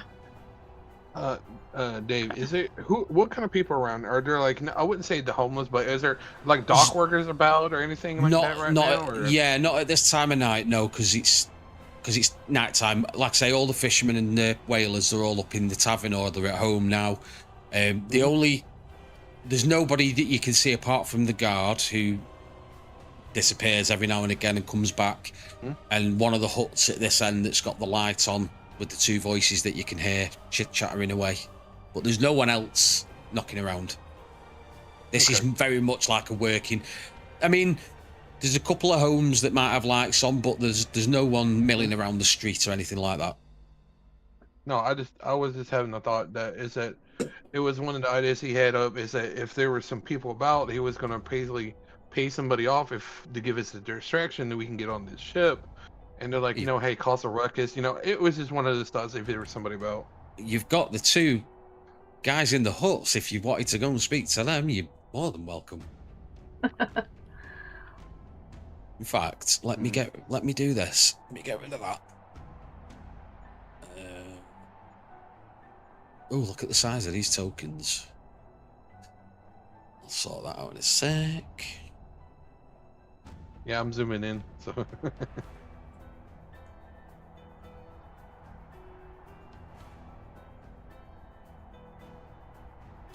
So you could tell me what you're doing, where you're going. It's entirely up to you. Well, I'll tell you what we'll do. There is a single guard on the street that you can see. And the three of you are milling about. Brian, what's... let me get this name right. Sanilia. What's Sanilia doing?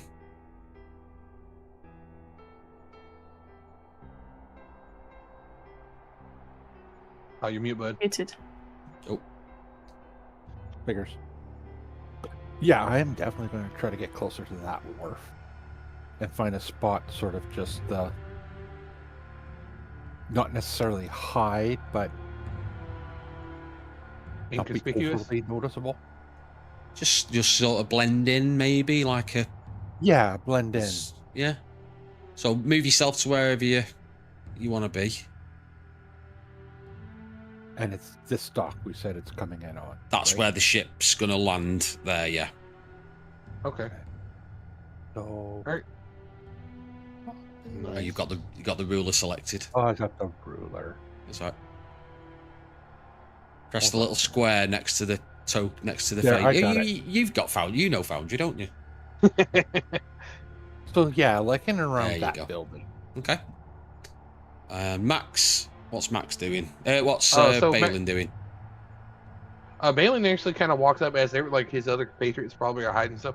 He kind of walks up to the probably to the window or at least the door, and he kind of does a little knock. Ooh. Alrighty, we'll come back to you. Tony, what's Alani doing?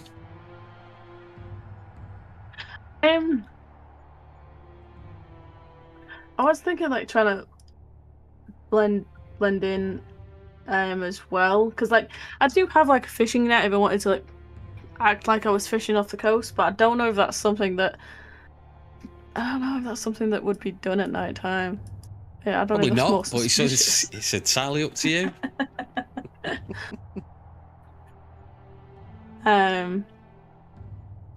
Put yourself where you think you'd be, and then. So you're over that side. I think I'd be over this side, so I can see the ship coming in, see the hut and like companions as well. Just like bimbling.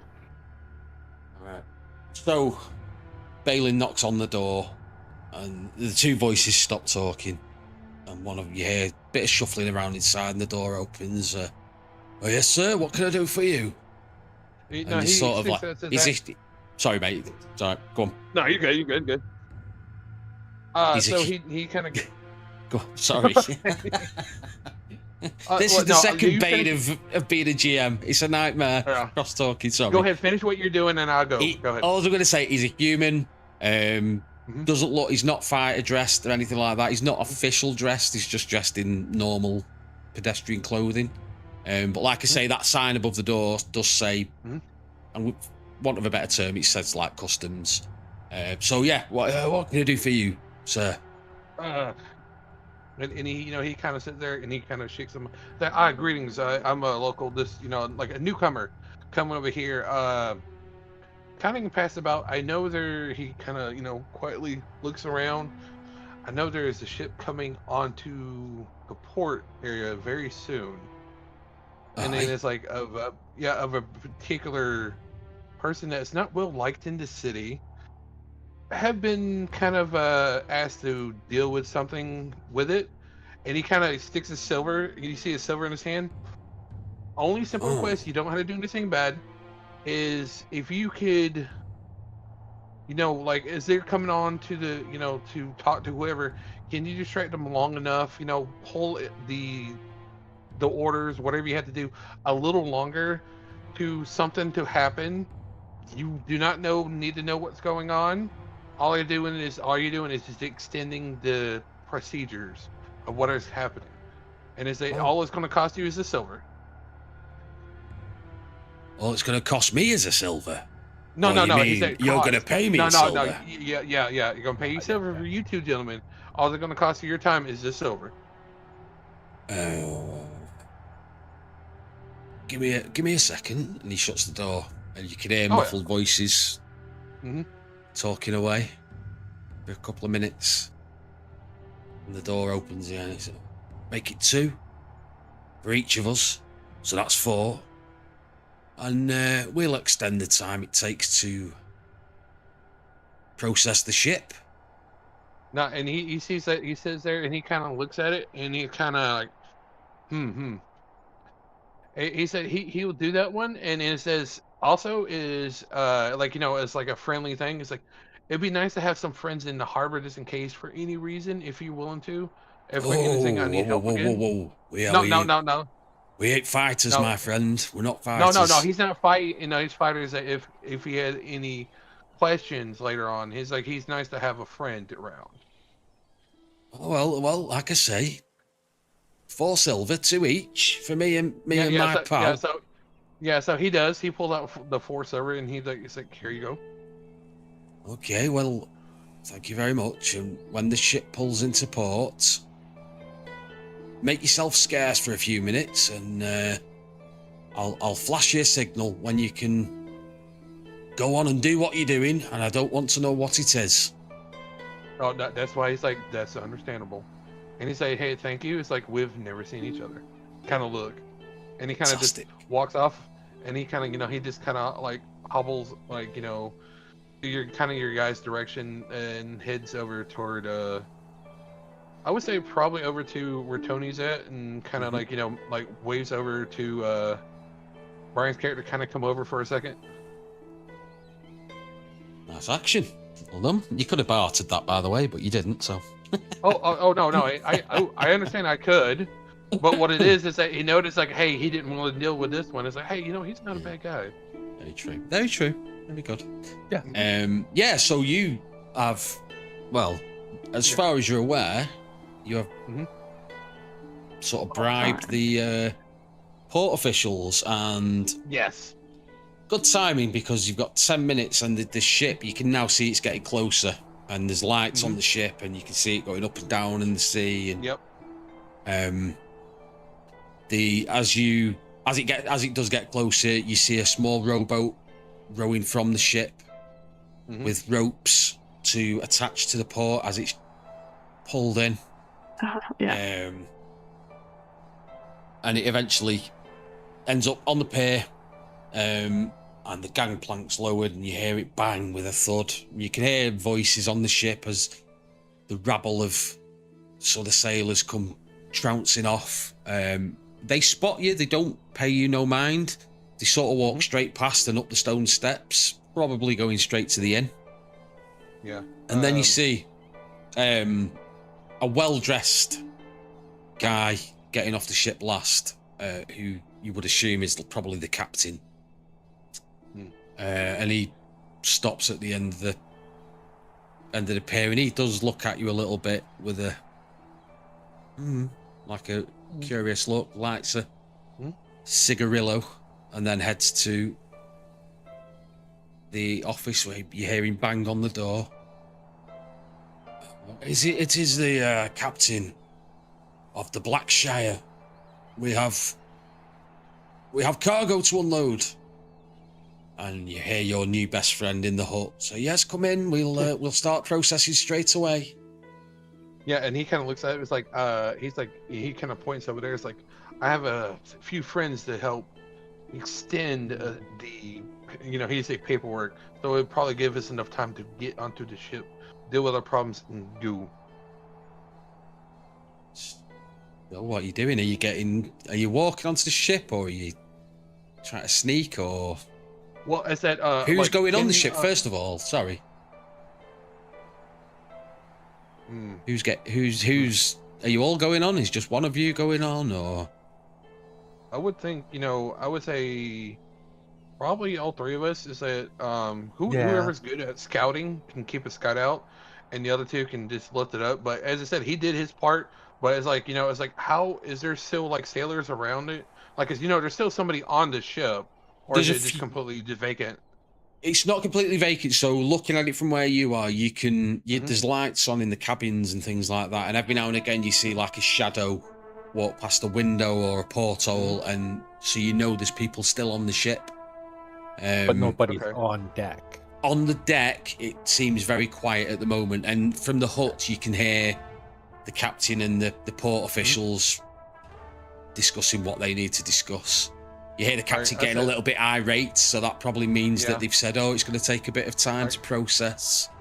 Yeah, so I was like, my kind of motion is like we start walking that way, just quietly along, and just looking at the ship, and the ship probably has like the rope ladder or whatever they use to throw on the side.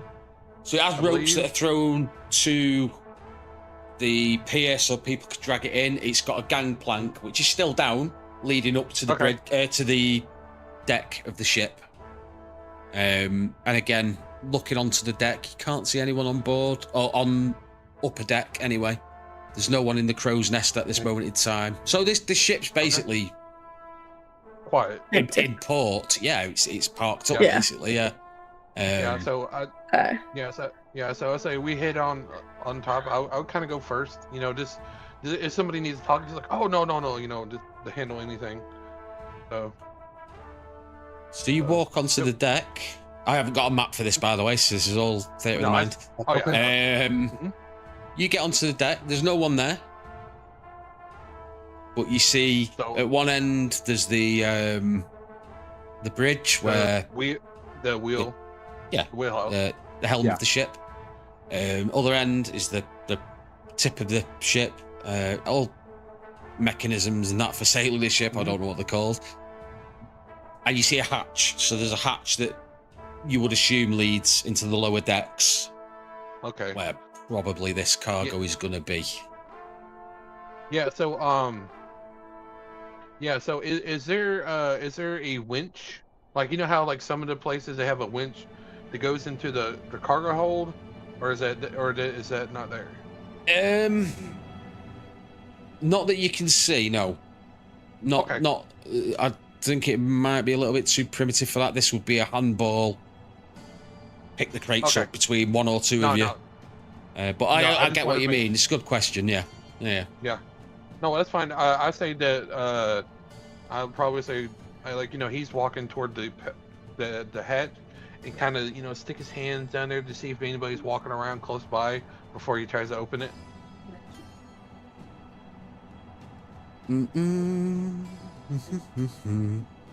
I think that's going to be a. Yeah, would that be insight or stealth? To listen.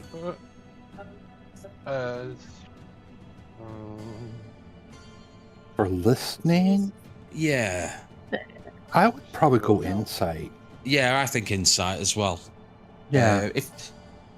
If everyone's on the ship, are you all together at this point? Yeah, I think it's right now it's probably best that we're together. Yeah. So give us. I'm only going to ask one of you to give us an insight roll, but you can do it with advantage. There, Brian. Advantage. Do it with advantage because we're all there. You can all. Yeah. Yeah. So how do you tell this thing to do advantage? You. Sorry, it's modifiers, isn't it? Okay, so +1. +1. 2+2 because there's three of you. So one doing it. Okay. +2. Got nothing for that. Ooh. Damn. Oh! There go 3 6s, man. That is great. Lovely. Sure you don't want to push that, Brian? No, I'm not pushing. Absolutely I'm good. not. No, I'm good, sir. I'm good. Yeah, so you can hear below, you can hear muffled voices. Muffled voices, then there's a little bit of laughter, so people are talking, telling jokes, whatever they're doing. And every now and again, you hear the faintest footstep, so it's not like immediately under the what's it, the Opening hatch. for the cargo. Yes. Yeah. So yeah. Yeah, I said I try to help, like I guess unlock it and try to get it open. It's not locked. If you're trying to open it, it's not locked. And as you're lifting it, because it's one of them that you like what you'd have on the side of a house that goes into a basement. Yeah. That Yeah. sort of setup.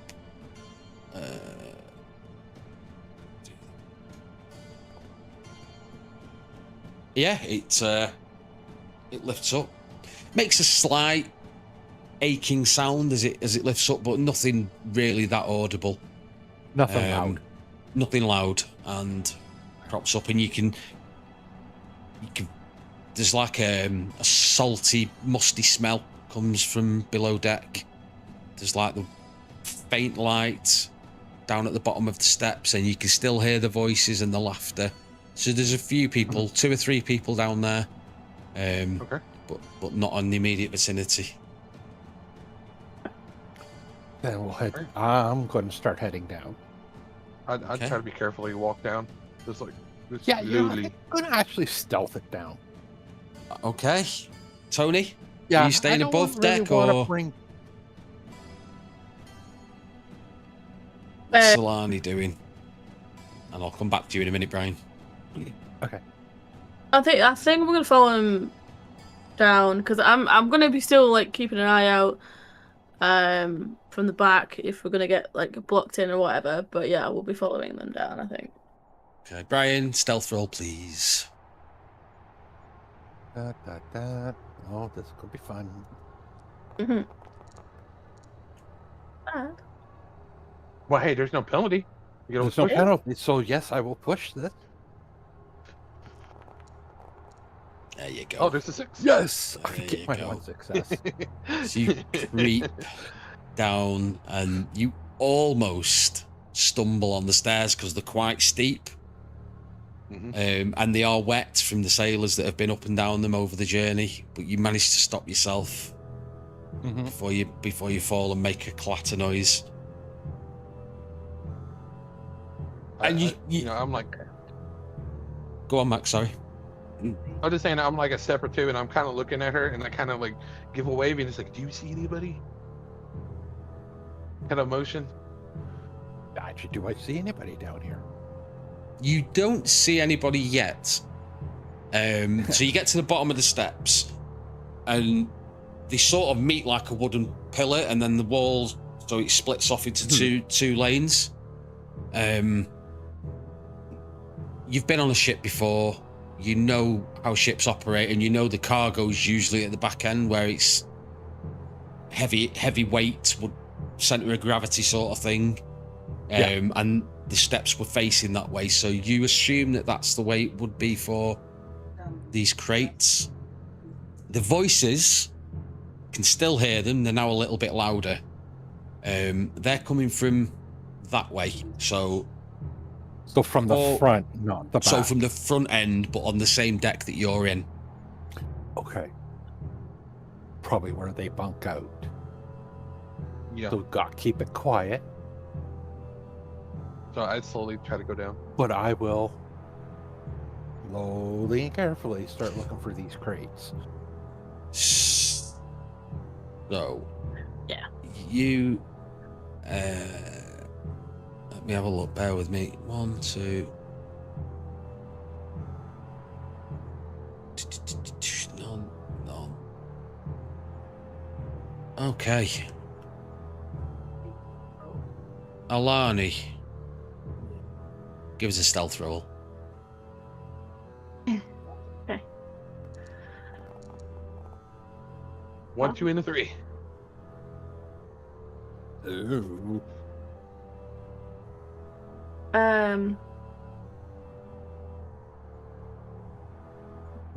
Push. Oh. Ah.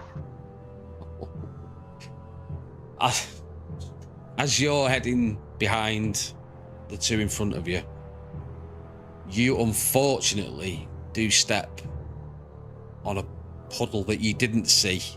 It's like it was where water's gathered, and it's sort of made the wood slick. And you slip and just whack, just fall straight on your back, and there's like a big thunk. Yeah.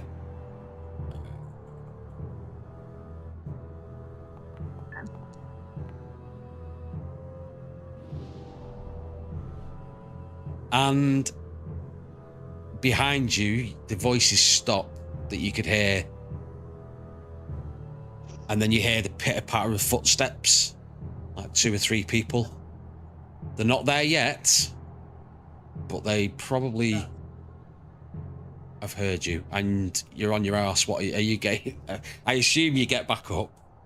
Yeah. I help Tony up. I'm like, come on. Let's go. So you make your way down this corridor. You can hear the footsteps getting louder and louder. You can also hear the voices chit-chattering.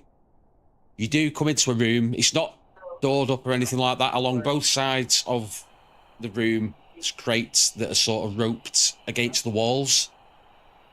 And there's 4 of them that have got like a big red stripe on the side. And there's 10 of these crates. So these are the crates that the marshal would like you to dispose of. However, as you enter the room, who's at the back? Is it you, Tony? Yeah, I said I was going last. You feel not a tap on your shoulder, like someone grabbing you.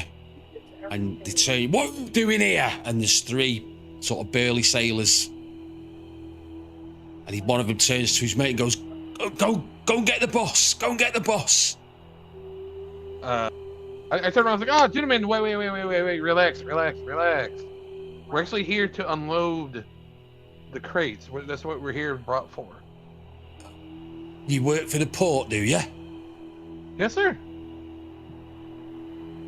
Never seen you here before, and we've been here loads of time. We just got hired on today. You know, we're trying to make a little extra before we start heading out to the other reaches. You know how it could be dangerous outside the city limits. Oh, I might have to clear this with the boss, but you should have announced yourself. We tried it. It's like you said the winds is, it's dangerous out there. It's like it's pretty, like it's loud and stuff like that. We didn't hear it. We didn't see anybody. We were just told just to come, grab the crates, and just bring them out. Love it. Give us a manipulation roll, Max. All right. And this is going to be against an insight check. Yep.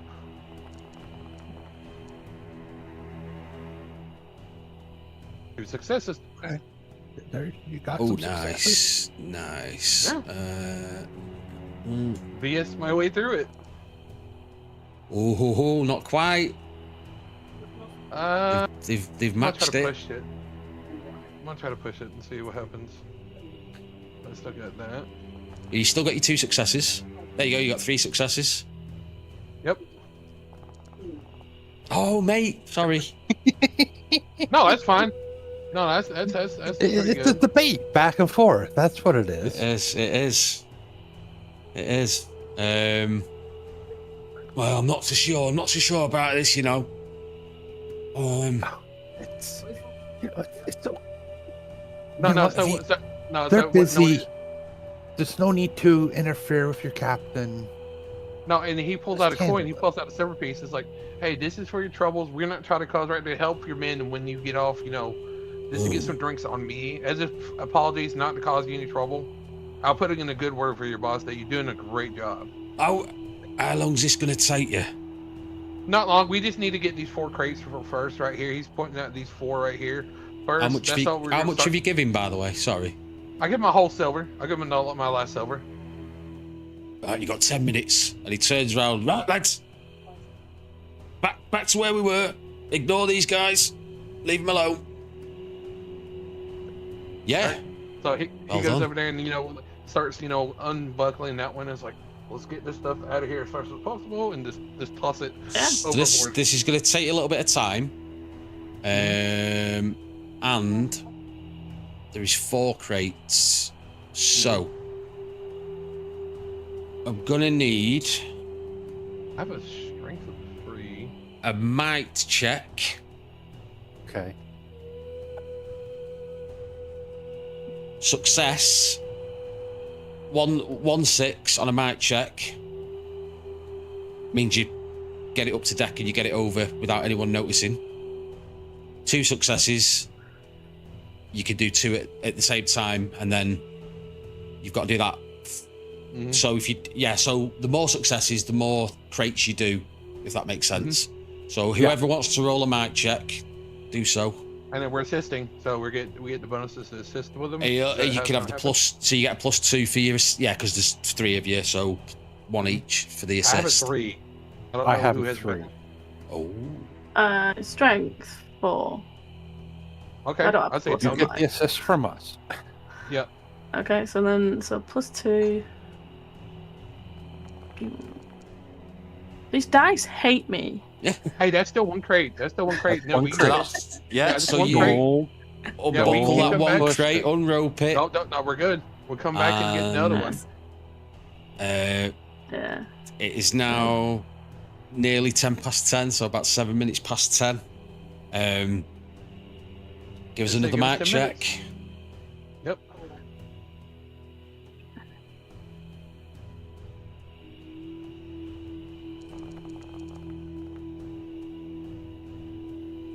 That's There's another another one. crate. Yeah, that's another crate. That's going to take you. So that's going to take you a minute or 2. I mean, Get it that's dragged out. You're going to do the 3rd one, and you're going to get 2 successes. or you could push it. Just I mean, know it. Tony could push it. I mean, that's still +2 from us. That takes you a couple of minutes. 1 more, 2 more. Sorry, unless you get 2 successes on this. I say you can always push the next one, Do I Tony. have anything? Double checking my talents. They're all to do with fucking survival. Oh So no! you One push this success. That's You you. push- Go on. push it. You did get a bane on that though, so I got Bane on all of them. well you I got did. Bane you on did. every You don't single get one. That's true. Yeah, you get 1. I mean, it's like But you haven't taken Absolutely any. ridiculous. you haven't taken Yeah. any damage. You can push it and you get that extra success.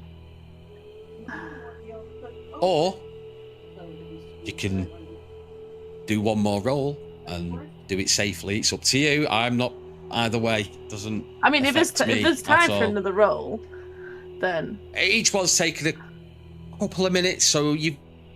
They said would 10 push it. minutes. It's taking you about 9, 8 minutes. Yeah, push it. That's the thing with these crates is they're not overly heavy. They're just bulky, so you can Yeah. actually maneuver them. It's just quite big. You don't know what's Yeah. in them. You haven't even checked what's in them, so There you go. There you go. there you go. So we got all 4. All 4. You did. You did. You managed to get these crates up to the deck, and the guys promised to their word. They stayed in their Yeah. So dormitory. Yeah, You can hear them talking. Time to get out of here. Yeah. So after the 4th one, like we're going.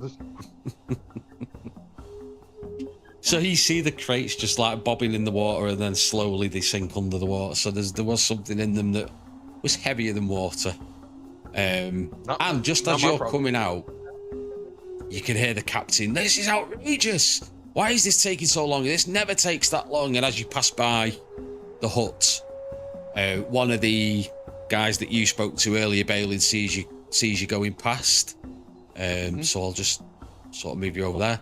And says, no, Captain, no, we can come aboard now. We can start the process. It's absolutely fine, not a problem. And you see them all come out of the hut and head towards the ship. So yes, you succeeded in your task for the Marshal. nice. Hey. Yeah. Oh, you're welcome.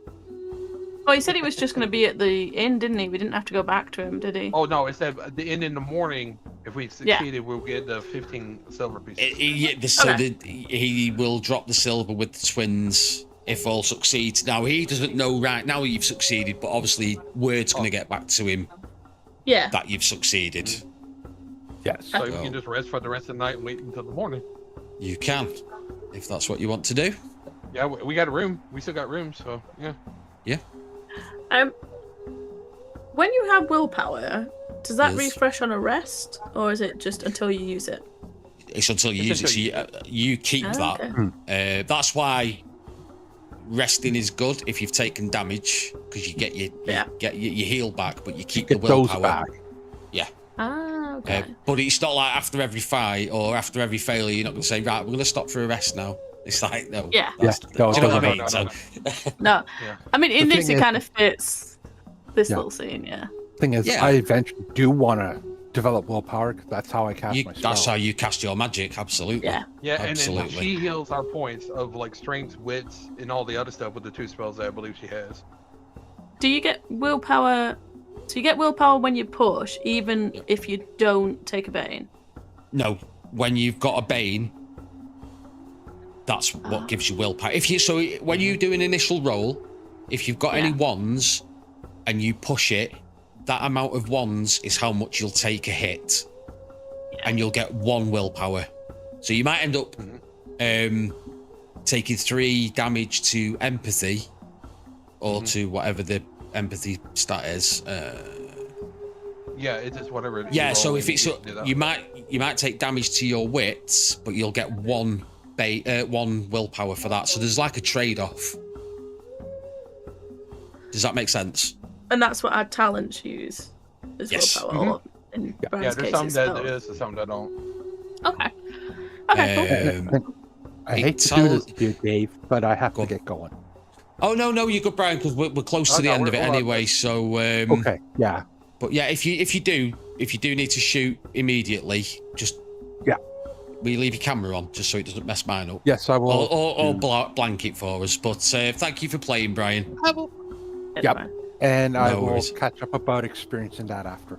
Yes, sound. Okay. Sound. Have fun. No worries. Cheers, Brian. So, yes, you guys make it back to the inn. Getting your runes. And you can rest for the evening. Sure. Before word gets out that what you've done. Not what you've done, but what's happened, should I say. I will do the rest. I think you probably could do that for Brian's character. Just go into his character sheet and just press rest. Yeah, for him. yeah, I can sort that, yeah. What I was going to say, Tony, is if you look in any of your skills, it'll tell you if you need to spend willpower on it or not. Like Path of the Forest, rank 1, you can automatically succeed at foraging if you spend a willpower. Mhm. So it gives you that, it bypasses certain rolls and things like that. I'll do Brian's, what's it now? So rest. I didn't need to anyway. And we'll kick it to the morning. We're not far done now, don't worry, guys. +4. And it is now the 18th. Earth Day. 18th of Summer Wane. It's 6:20 in the morning. And as you go downstairs, you see the twins. Well, it's actually not the twins. There's one of them, but you can hear the other one in the back is shouting. And they're still arguing. Still rabbiting on with each other. But they recognise you. And say, oh, Marshall was in earlier. He dropped this off for you. And he drops a little bag of silver on the Gold. counter for you. And he says, oh, he also bought you breakfast as well. So take a seat. Thank you. Nice. And Yeah, that will... I take it and kind of put it in my coat. I'm like, thanks. Take a seat. I will bring your breakfast over to you.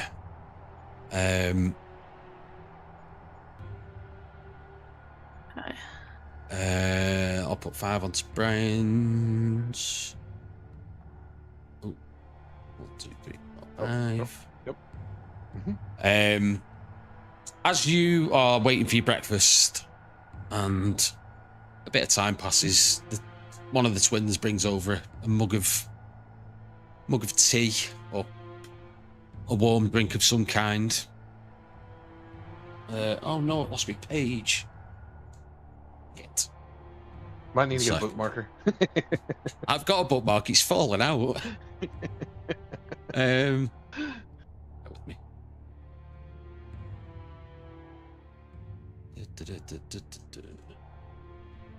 Alrighty, here we go.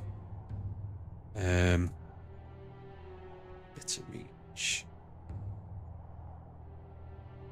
You are approached by a little old lady. She's sort of hunched over, sort of very, very old, like well over 100. Oh, halfling, human. She's not a halfling. She's in fact, would she be not a halfling? Would she be? Goblin, Because- there's goblins out there too. Yeah, there's goblins and there's orcs as well, and orcs can pass. Female orcs can pass for human in some parts of the world. I'm just trying to find the. What's it? Okay, let me give you this. So, you should see a handout now in Legends. So that's obviously Northfall. She starts to tell you because you're new. You're adventurers. Oh, new faces. You're not from around these parts, I take it. There's a place. There's a place not far from here called Bleakness Keep. If you be interested in treasure.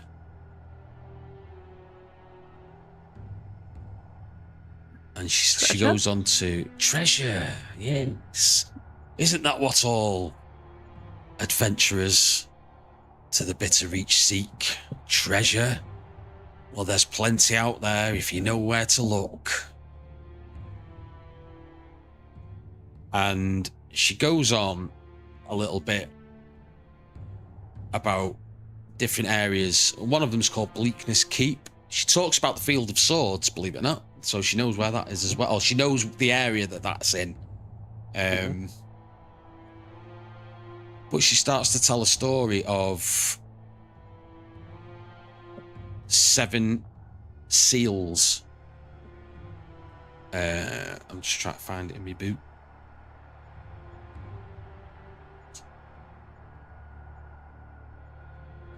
Dear. I hate it when I lose a page because I start going backwards and forwards and like.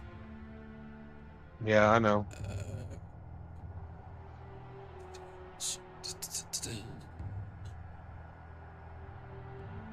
She tells you the story about the 7 seals, and why the land of Bitter Reach is like it is. This frozen wasteland. There are 7 seals that need to be broken. They need to be found and broken. But they're not going to be easy to find. You need to venture out into the Bitter Reach wasteland and find where these seals are. I don't know where they are, but it is said if all 7 seals are broken, it will lift the curse of this godforsaken land and raise the winter and make life normal again. I will give you this bit as well. So she told you Bleakness Keep. I'll give you that. If you do travel into the vast lands of Bitter Reach, make sure you're well stocked. Warmth is your friend. But if you do travel and discover a place called Hope's Last Rest,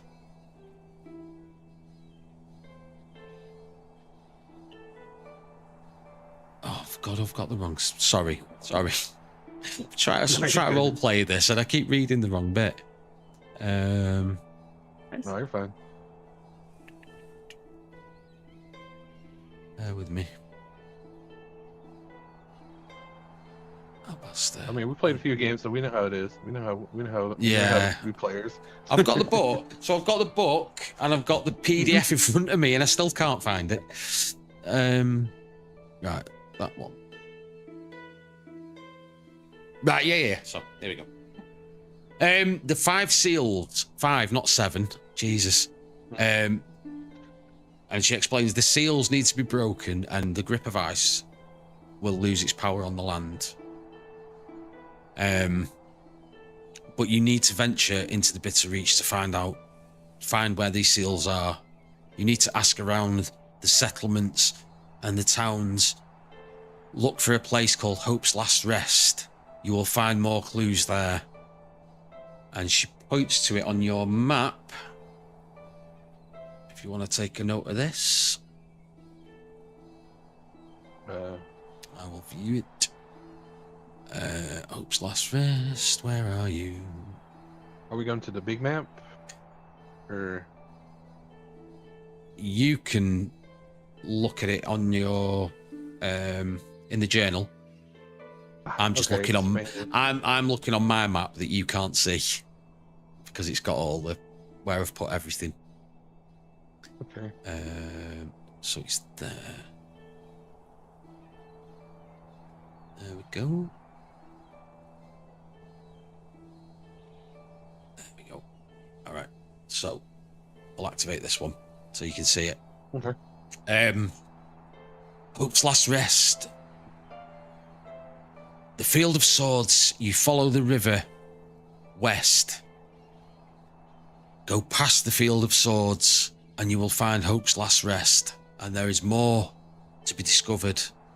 If not one of the seals nearby, surely someone there will point you in the right direction. But be warned that these lands are not friendly. They are not hospitable. Once you leave Northfall, you are on your own.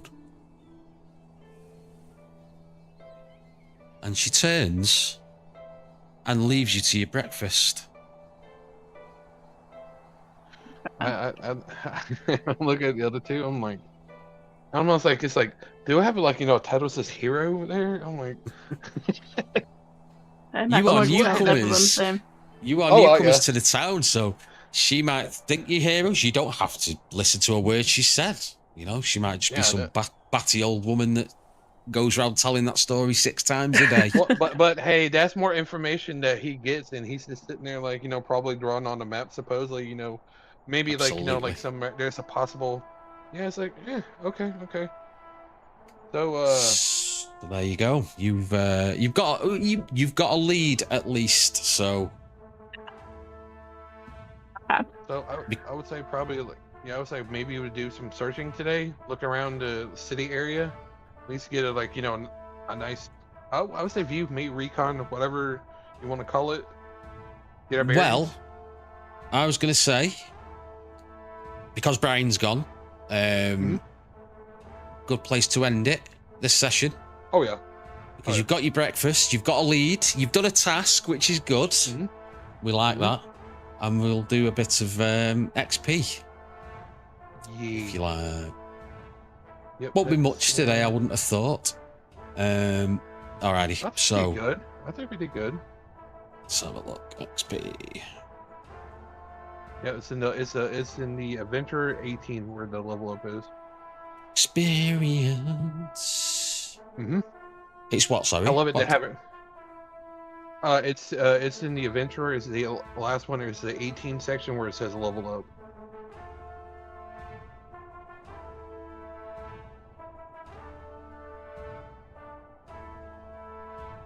What am I missing here? Are you looking at the PDF on the main game, or are you looking at it in your book? I'm looking at the PDF of the Bitter Reach. Oh no, it's gonna be in the main book. It's gonna be in the main book. In the player's handbook. Yeah, it's in the player's handbook. Ooh. I've got so if you look at where it's called character creation, and it's gonna be like right after the profession. It's gonna be reputation. It's gonna be level up. What page is it on? I can find that on that one. Skills. Adventures.